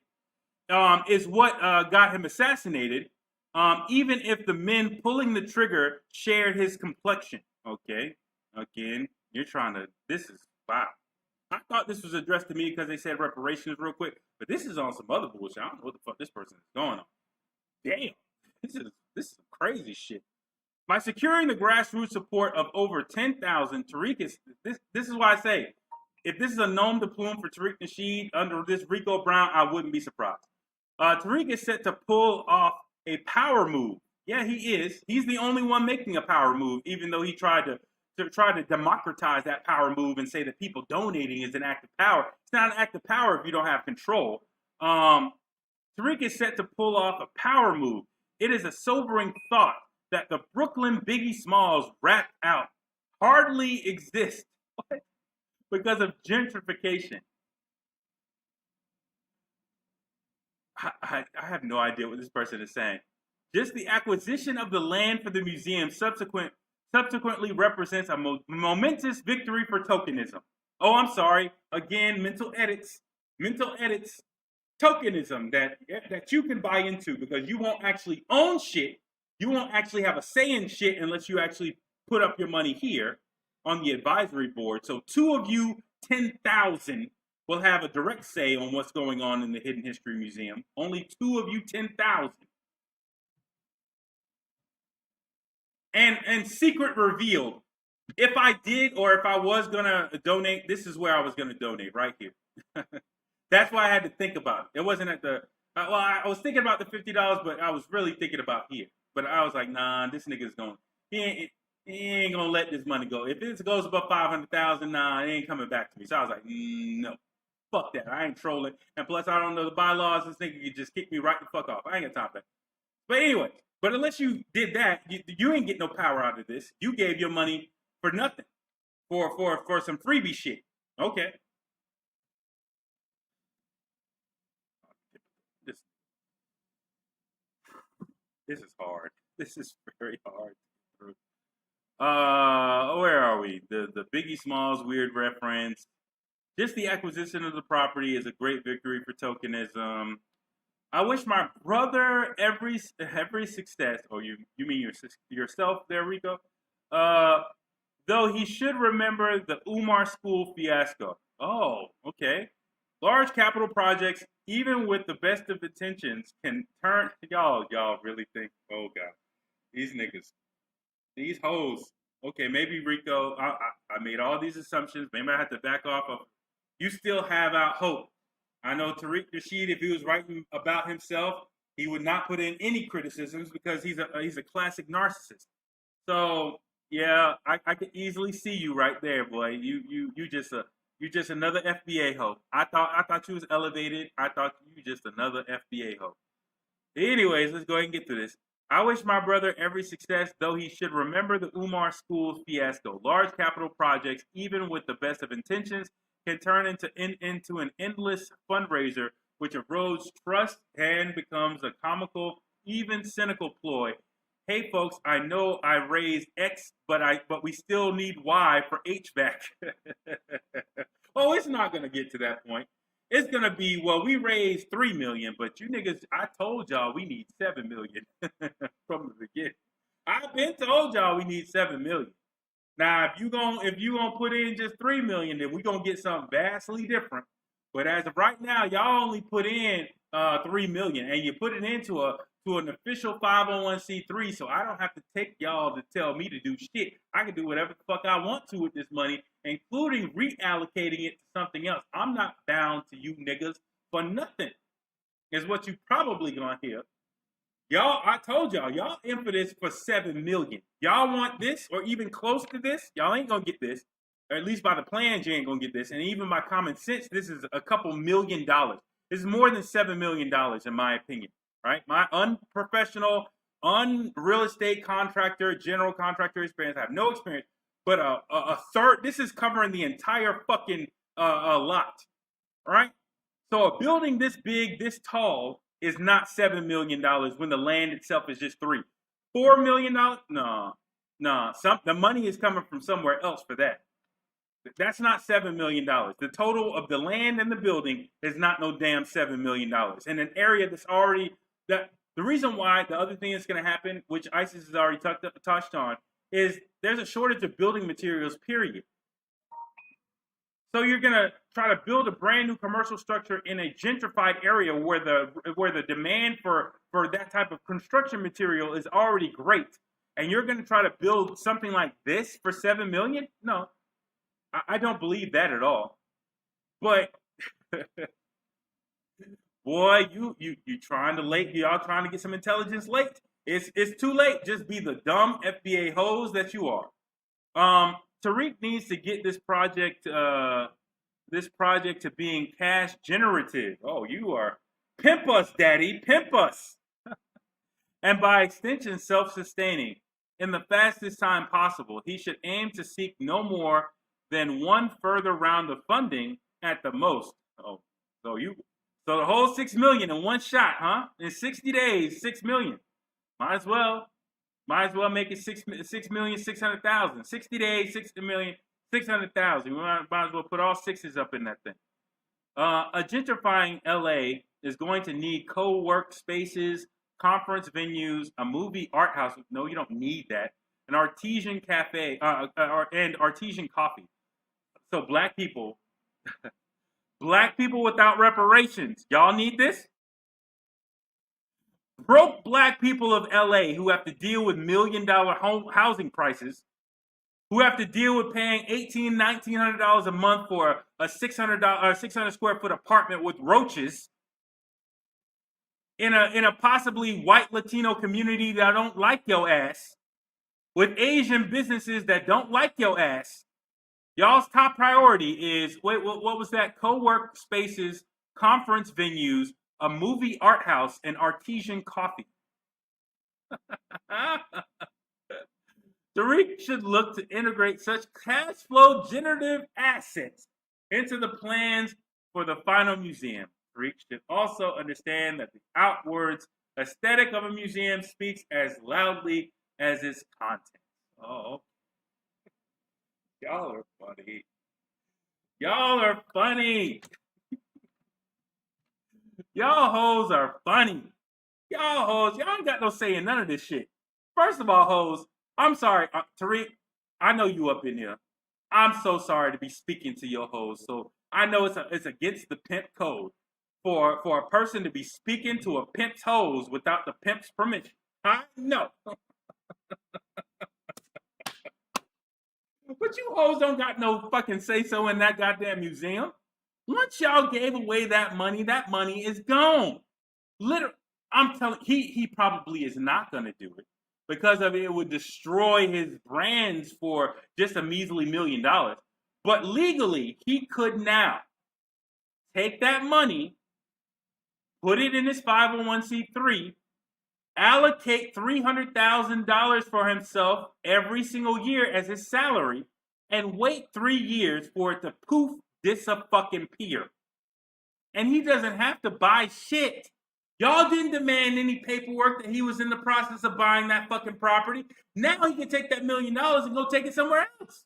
You don't have to buy. He can say, well, you can come up here next week and be like, oh, guess what, y'all? It looked like, you know what I'm saying? We lost out on the property. It looks like somebody else came in and bought the property.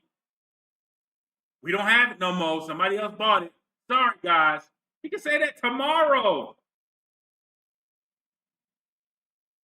He could even just change his mind. He could be like, well, y'all, I was going to go one route, but the white supremacists created a security issue for me. So I think we're going to change the designs of the plan, and we're going to change the location of the building. We're going to change it to somewhere else.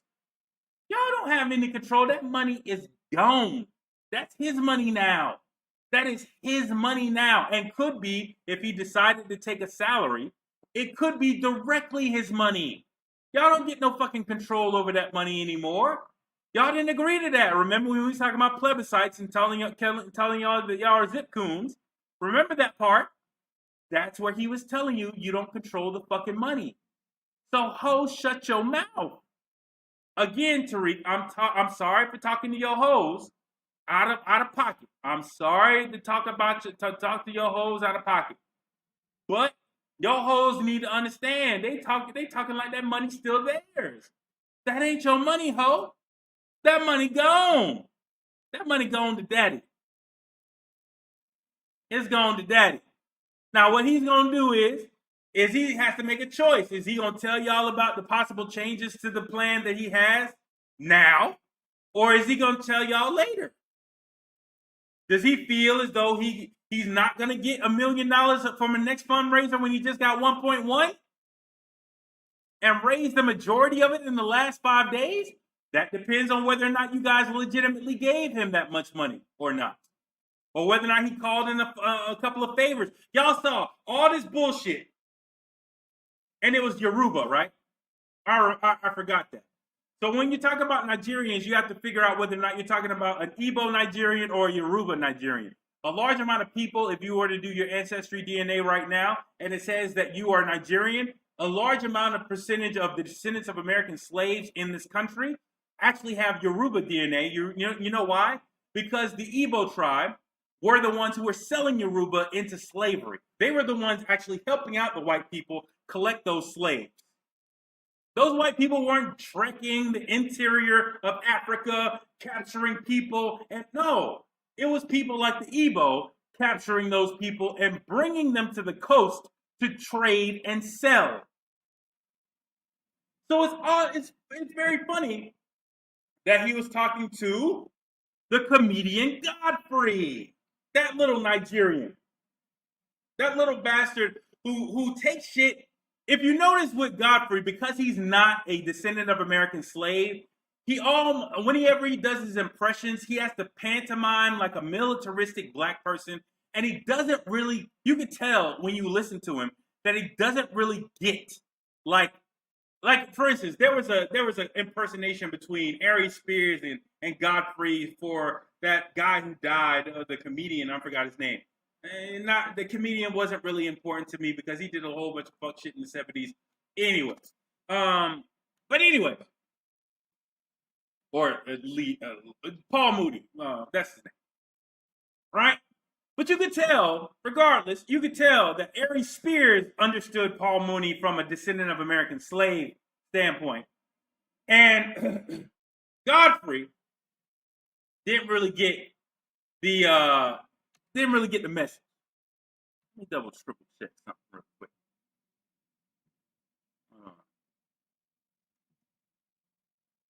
Double triple check something real quick. But you could tell that like Godfrey was going a little bit too hard in the paint. Check something.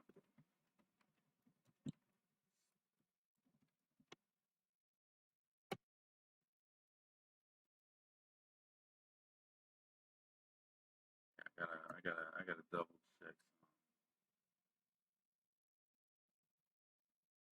All right.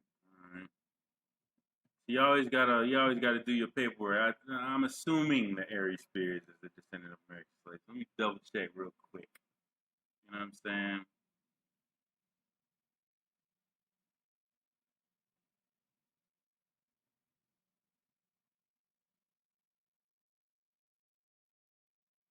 Well, his mom is a very famous musician, jazz artist, singer. So once she goes back past 1965, she should be. Yeah, so he's probably a descendant of American slaves because she was born in 1943, I believe, here.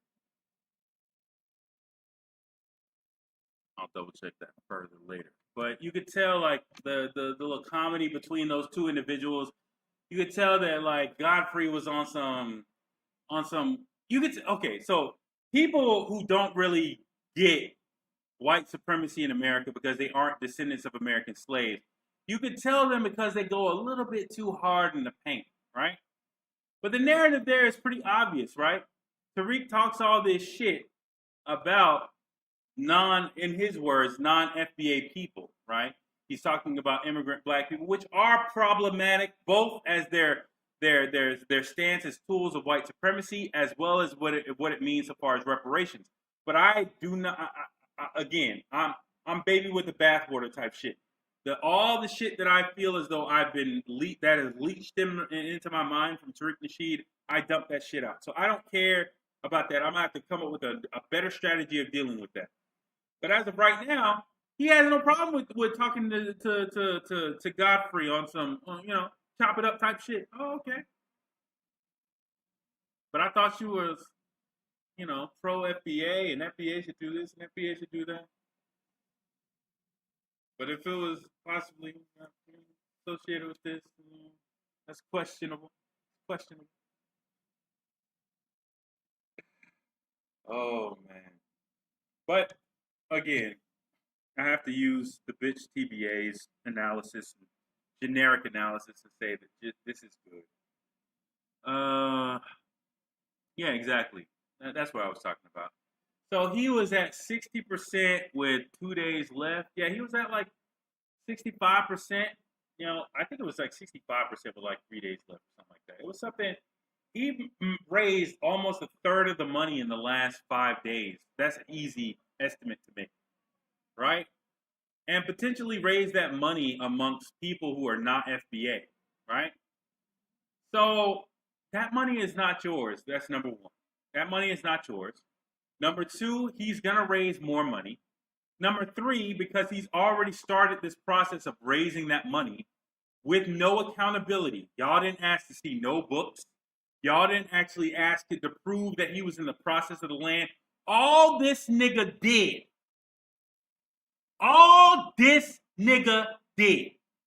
was open up a 501c3 and shoot a video with a drone shot of a lot that is current, at least at the last time we saw it, it didn't say pending sale. I have to go back and look at that time when ISIS was on here and Aunt Jams was on here, and we were doing the video being nosy, right? And we saw it on realtor.com. I don't remember it being pending sale.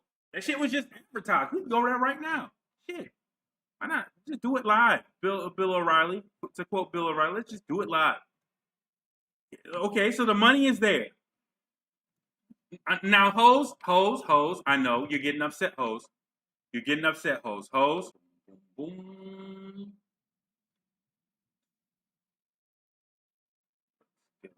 Yeah.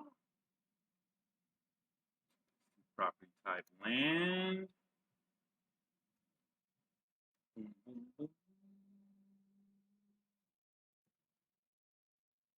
And yeah, it's still out here.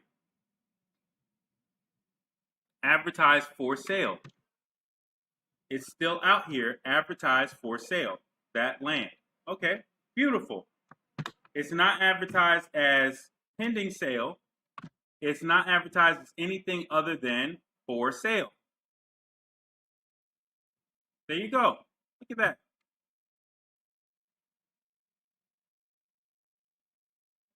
So I wonder when it's actually going to be purchased.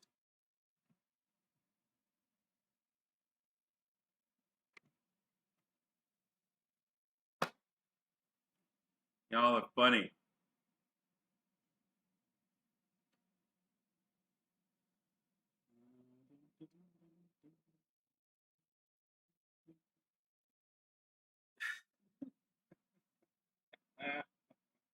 At the end of the day, it serves a purpose, right?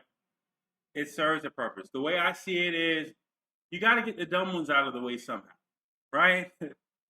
I'm hoping that we look back on this and we say to ourselves, like, oh, okay, all the dumb people, let me change one thing because I'm going to have to do my thing. Uphold my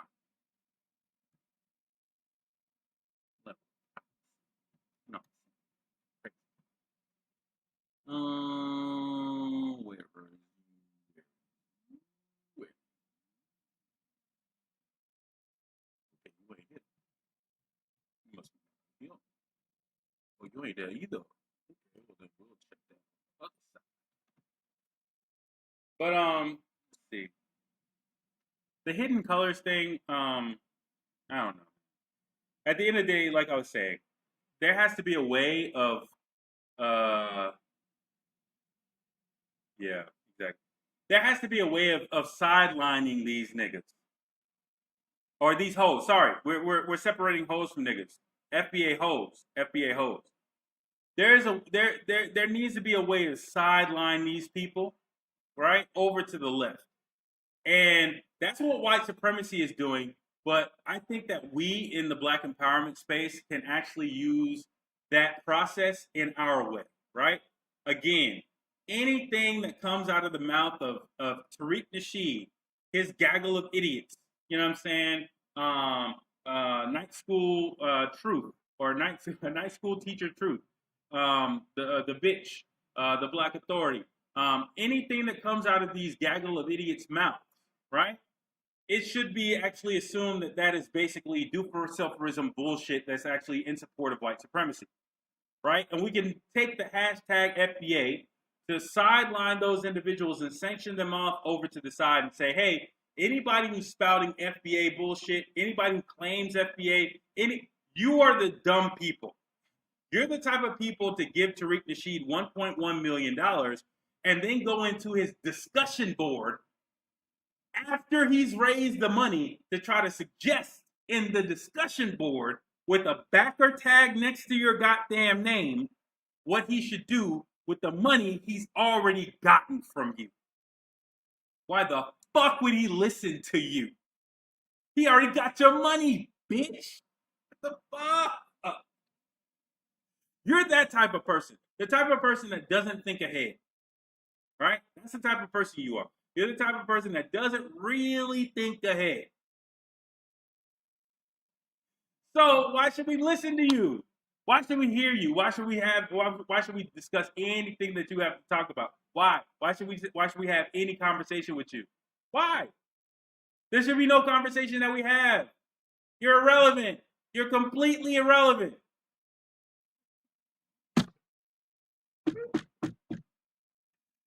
So the only thing that I use this for, oh damn, that actually scared the shit out of me, FBA microphone. You need to stay up, man. Stay up.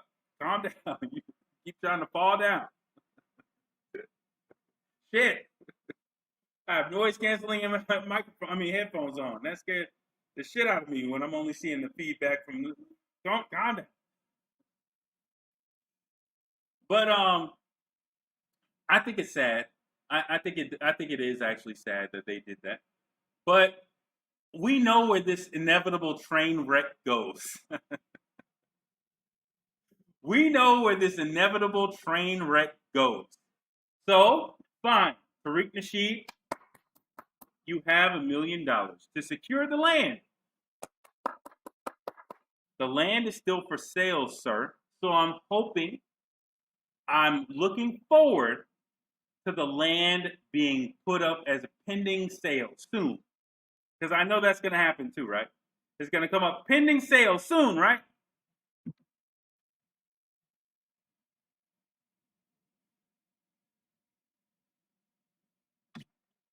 Who knows? Black people were only in that community they started in that community in the 40s, after World War II, I believe. That's when you had an inflight of black people. Usually, when you talk about gentrified homes from a white supremacist standpoint, it's recapturing white communities, right? Because a large amount of those black people came in from the rural areas in order to benefit from urbanization post the war, post World War II.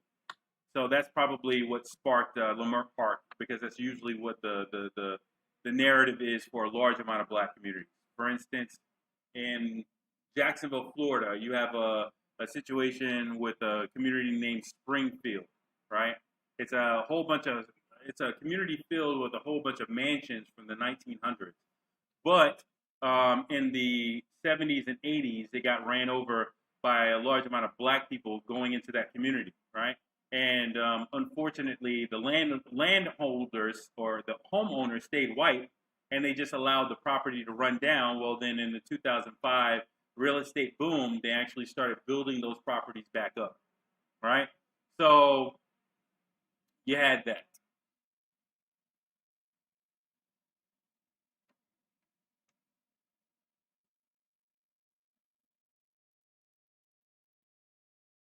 Uh,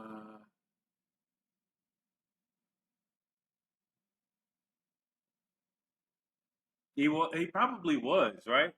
That's going to be a major selling point in my parody that's coming up. That Pan Africanism is going to ultimately be the direction of FBA, because they have no way of actually legitimately pushing for reparations. He can't actually have reparations in his mouth.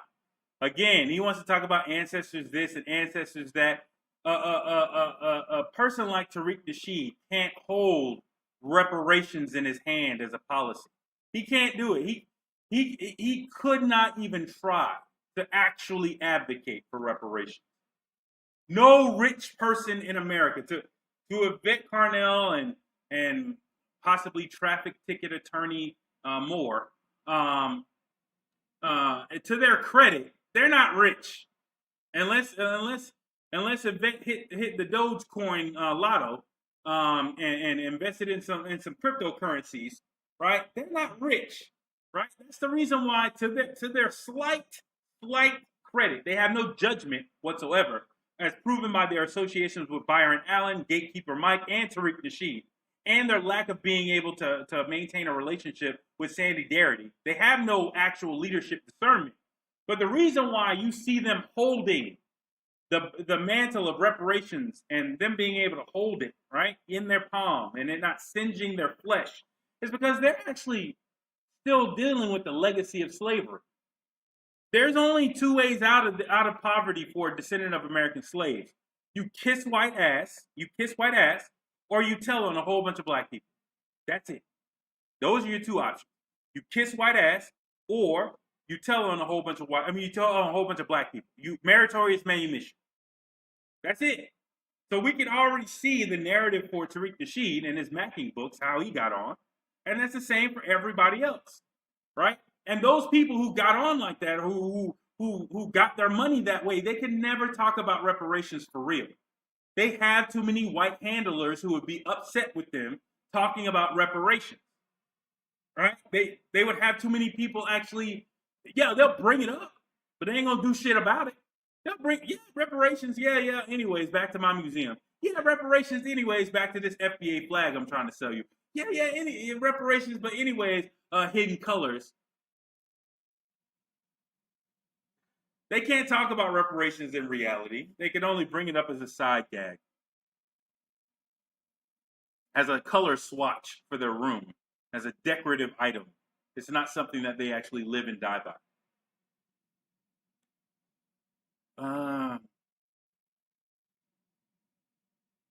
Exactly. In a recession and a pandemic, while people are working remotely at home, in California with the most restrictive policies to the pandemic, Tariq Nasheed wants to build a tourist attraction that has as its base the congregation of people in a confined space.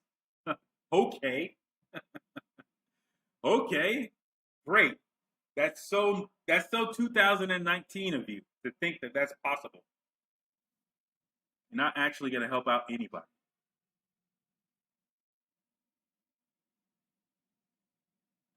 Yeah. I guarantee you, there are people who donated who are going to be evicted this upcoming month, at the end of the month. They're going to be evicted in September. There are people who donated to this goddamn museum $100 or $50 who are going to be evicted at the end of the goddamn month. And the beautiful part is, though, despite their ignorance, they are going to be the first ones to start seeing the problems with this hidden history museum. See what Tariq Nasheed by fundraising. See, okay, I should actually not. I should actually now. I'm starting to see a little bit further down the road. I should actually stop calling them hoes because he did something very, very stupid. He fundraised against black broke people, descendants of American slaves mostly. Nigga, them $2 we lent you, we need that shit back. We the type of niggas, we the type of people that's gonna hunt you down for them $2. We gonna hunt you down for them $2. We gonna hunt you down for that $5 you owe that we gave you like 3 weeks ago. Nigga, I sort of need that money back. You fundraised against the exact wrong people if you want to put up anything other than exactly what you said you was gonna put up. If you want to put up anything other than exactly what you said you was gonna put up, you fucked up big time. You fucked up big time, sir. You fucked up big time. Because those people are gonna be looking at you every day like, hey, you know what I'm saying? You did take my $50, so where's that museum? And I paid you $50, right? I know it didn't say it in the thing, but I should get like free access. You know what I'm saying? The first like 6, 7 times or something, right? You're not gonna charge me when I try to come back up in here, right? Nigga, you got potentially 10,000 people like that. You potentially got 10,000 check-to-check people who gonna be on your ass about that hidden history museum, whether they're on the advisory board or not, nigga. I didn't think about that until just now. That's the problem. See, that's the problem with fundraising amongst broke people. Amongst broke people. Because you actually, when they gave you that $50, they actually gave you 300. They actually did give you 300. Actually, a little bit more than 300.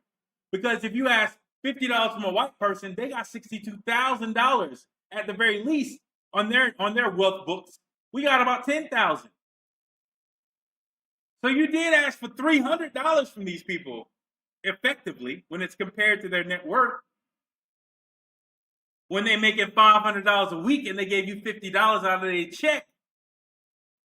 Oh, you done fucked up. Oh, I just thought about that. You done fucked up big time. These niggas gonna be on you. This is actually the death of FBA. If you don't put up anything other than that black picture, this picture right here, right here, sir. If you put up anything other than this, you are fucked. Hold on. Hold on. If you put up anything other than this, you try to change it all you want to, sir. That looks like a 5-story, $25 million building. If you put up anything other than that, that's your ass, nigga. That's your ass, nigga. That's your ass. I can guarantee you. That's your ass. That's your ass. That's your ass. You came out better putting it as a flex goal and taking like 500,000, 600,000. Then you could have said, hey, y'all didn't give me what I wanted to, so I'm working with something less. You fucked around and raised the whole goddamn money with broke people as your backers. Oh, they gonna want their $50 back, my dude. You try to change this plan. See what happens. See what happens. Try to put a 2-story building up there and see what happens. See what happens. See what happens. See what happens. Try to be like, oh well, I asked for $7 million. Y'all only gave me like 3, so I can't do shit. See what happens. Let this take more than 2 years to do. See, these same ignorant people who couldn't think ahead are going to be the same people on your ass with unreasonable expectations on the other side of that coin. They're going to be the same motherfuckers hawking you down like, hey, it's been 18 months. The building isn't done yet. Those are going to be the same people. Oh. Hermeticism to the rescue. As above, so below. As within, so without. Polarity. Going from one side to the other. They were so easy to give you money, but they're not going to be so easy to take your bullshit. Oh, yeah, there's a problem. See, if you fundraise against rich people, they could just be like, oh, well, I'll just let my attorney handle it. The money that I gave to you really isn't going to affect my life that much. So if you took money from me, I'll just take it as I'm not going to give you any more money in the future. That's a reasonable person who can think ahead and can value their money and apportionment to their actual wealth properly. Those broke people that you got that money from, those check-to-check people that you got that money from, oh, they gonna hawk you down for that money. They gonna hawk you down for that money. Oh, I think they're gonna still continue to use this discussion board on Indiegogo as their rallying point. Oh, you don't fucked up big time. I just thought about this shit. No, I don't think so. I don't think so. The reason why is because I know that these are broke people. The reason why I know that a large amount of these people are going to be affected by the eviction moratorium no longer being in place, right? I know the wealth numbers associated with descendants of American slaves, right? I don't care about their brainwashing. They gave a large amount of money. They gave okay, so what's that? 10,000 people. So on average, everybody gave about $100, right? Everybody gave about $100. Some people can't really just give away $100 like that. I know it seems like, yeah, what you talking about? $100 people give away. Not everybody.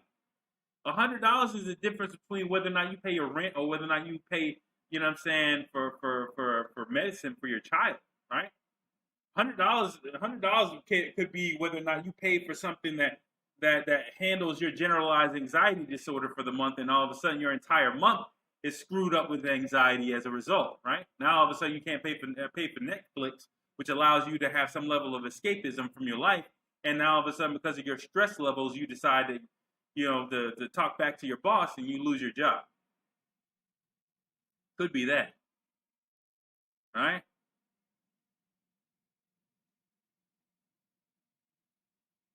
Exactly. And they've already set up the narrative. But when too many FBA people, like remember the other video I had where the pull-up summer thing, where the guy was actually from Chicago and he was asking these types of questions. And he assumed, Tariq Nasheed assumed this person was a white supremacist and even said so before the person actually came on. And the person actually ended up being a black descendant of American slaves you know what I'm saying, talking to him earnestly, right?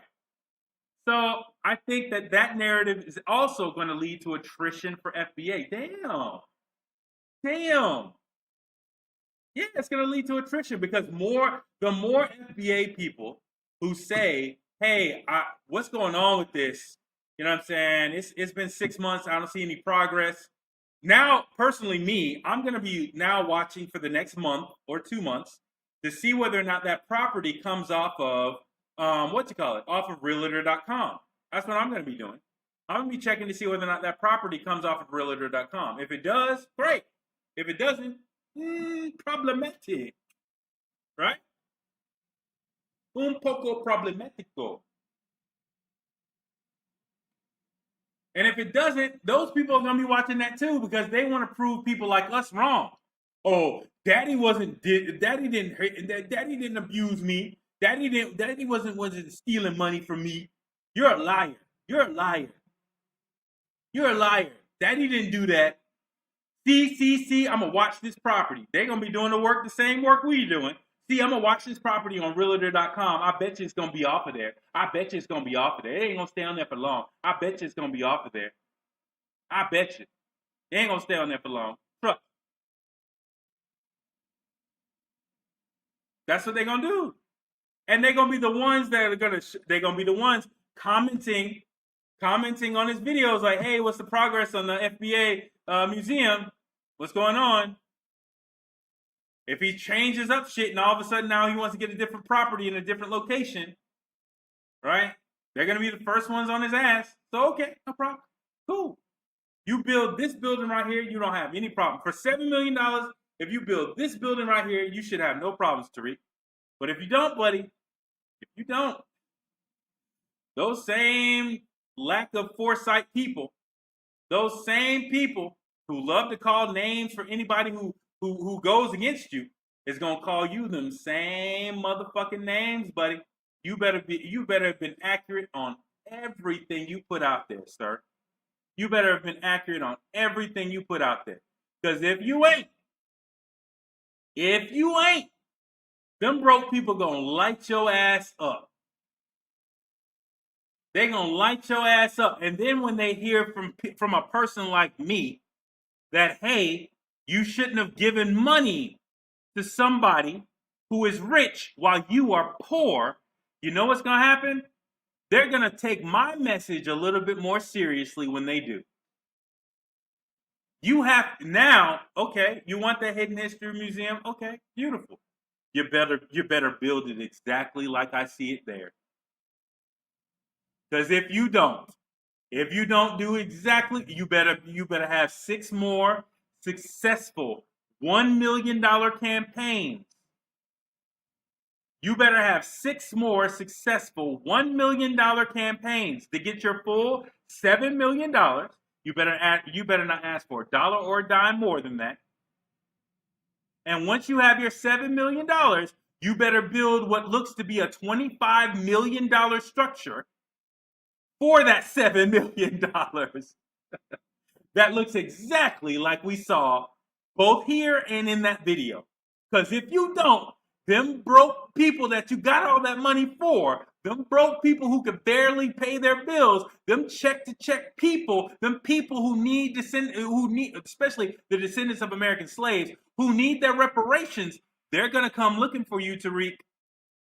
They're going to be coming looking for you on these social media streets. They're going to be in your comment section. They're going to be in your comment section heavy.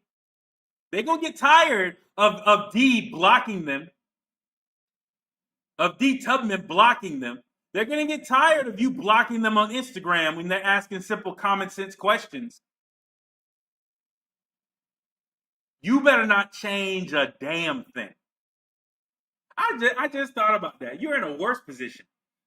How do you... That's so funny. That's how fucked up you have to be as a quote-unquote leader. How do you raise $1.1 million and it puts your entire organization in jeopardy if you don't build? Talk to Umar Johnson if you don't believe me. Talk to Umar Johnson. You could just simply have a scandal between now and that $7 million and it affect both your ability to raise the remainder of the money and your entire brand as associated with that. If you remember, Umar Johnson was messing around with that one chick who was a stripper. That got out, delegitimized him to a certain degree. He wasn't able to raise the remainder of the money, had to take it on the slow route so far as raising the money. And basically, it allowed his narcissism, his inner narcissism, to come out and make him even more unpalatable. He finally came out with the school years after the fact, to his credit, right? But he did so in an environment that's not really supportive. And again, as a Pan-Africanist, he's DOA because he's forgetting that black people, descendants of American slaves, don't have enough money to patronize his business, right? He was heavily supportive or needed boule black people in order to actually get off the ground. That was always a part of his business plan, and that's the reason why he's having problems. But Umar is still a doctor. He's still doing shit for people, whether he's doing shit great or not, whether he's still providing a service as far as telling black mothers about the school system. He's not necessarily supportive of any narrative of reparations in his actions, but it doesn't matter of him being supportive. It doesn't matter that he actually got the school. His reputation is still shit over the school. His reputation is still shit over that school and that school alone. And I just thought about this. You put your ass in the fire. You put your ass in the fire, boy. You actually have to build this shit now. You actually have to build this shit now. You actually have to buy that land. That land has to be sold. It needs to now show up as sold on Zillow. It needs to show up as sold on Realtor.com. Is it though? Is it going to show up as sold? Is it though? We all know the answer to that question is no, it's not going to be sold. It's not. But hey, we'll see. We'll see. You got the money. You got the money. I don't actually have to be a skeptic anymore. You have the money. So now the ball is completely in your court. You have to show and prove right now. You have to show and prove. You showed a lot. You got to buy that lot. It's a $3 million lot. You got to buy that lot now. You can't come up with no bullshit like, oh, well, I tried to buy the lot, but they didn't want to sell it to me, them racist motherfuckers. Nope, that ain't gonna work. That ain't gonna fucking work. You can't be like, oh, well, I wanted to buy the lot, but I found a better lot. Nope, that ain't gonna work either. That ain't gonna work either. That ain't gonna work either. Commercial real estate is going to ask for at least a 33% down payment, if not more. They're going to ask for some collateral. They're going to ask for a whole bunch of shit. Them banks want their money. You fuck around and can't pay, they're going to get their money back and still be able to sell the property. That's how that shit's going to work. You have to put up some money for that fucking land. So people don't want to hear no, well, things didn't fall through, blah, blah, blah, blah, blah, had to change. No, people don't want to hear that shit. That property needs to come off of Realtor.com ASAP. ASAP, sir. And if it doesn't, you won't be in the problem. And you better build that property just like they see it. You know how black people are. You know how black people are. You better not change this. That building is a Nike. It is a set of black air. Is a pair of black cats. That's what they are. They're a pair of Jordans. Black suede Jordans right there with a white Nike logo on them. You better not replace that building with a pair of Reeboks.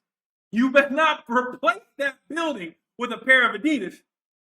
You better not replace that building with anything other than the black Jordans you see that people see here. These are the black people that you didn't want to elevate. These are the black people that you wanted to keep intellectually stupid so you can sell shit to them.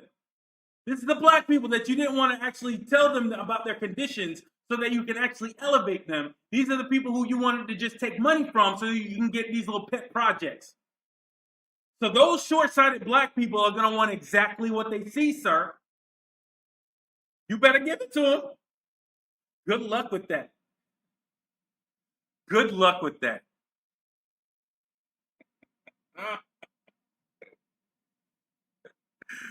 Good luck with that.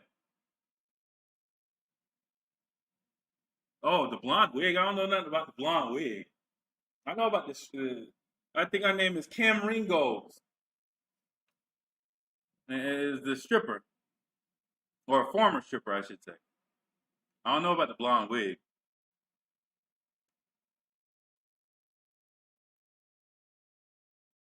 That won't work though. That won't work. That won't work. That's what I'm saying. That won't work. That won't work. The level. Okay. Think about this. This is the other part of it. With every single campaign, there's a percentage of people that have buyer's remorse, right? So we could say that that percentage is probably going to be higher amongst descendants of American slaves who are institutionally impoverished. So let's say that amount is relatively low but relatively high. Let's say the number of people who have buyer's remorse is about 20% of people who contributed to this campaign, right? That's 2,000 fucking people. That's 2,000 people. That's 2,000 people. That's a large amount of fucking people to be upset with you about you not doing this and you not doing that and you not doing this and you not doing that. Okay, okay, Tariq, I'm an outlier. I'm a person who is actually trying to elevate you and be, and you know what I'm saying, get you to understand that, okay, if you're going to give these people this money or give these people, these broke people this hope, you better come correct. So that way you can set expectations and do all this other stuff and you can make sure that they understand. But no, you wanted to do your own thing. Okay, cool. Okay, cool. All right, cool. You want to do your own thing? Cool, cool, cool. But what's going to end up happening is those people who have buyer's remorse is actually initially, they're actually just going to grow into a pool of people who have buyer's remorse against you. That's all that's going to happen. Yes, you are going to have a more dwindled down set of people who you're going to be able to identify as down with the shit, down with the fuckery. You're going to boil off all of the water and be left with the broth. But there's a large amount of water in those contributions, sir. There's a whole bunch of water. So good luck with that. I wouldn't want those problems. I wouldn't want those problems. I wouldn't want potentially 10,000 people checking up on me for any goddamn thing. I wouldn't want that personally. But you wanted that, so good luck with you. You got that, sir. You got that. Good for you. You have that. You have those problems. Oh Lord. I'm about to get out here and see whether or not I can help a restaurant. I doubt it at this hour, but I'm gonna try to see. But anything else anybody wants to say? I'm gonna have to private this video real quick because it put out something I want to share. But anything else anybody else wants to say? Nope, nope, nope. All right, people. I'm out of this bitch. Hold on one second. Yep, I'm out of this bitch.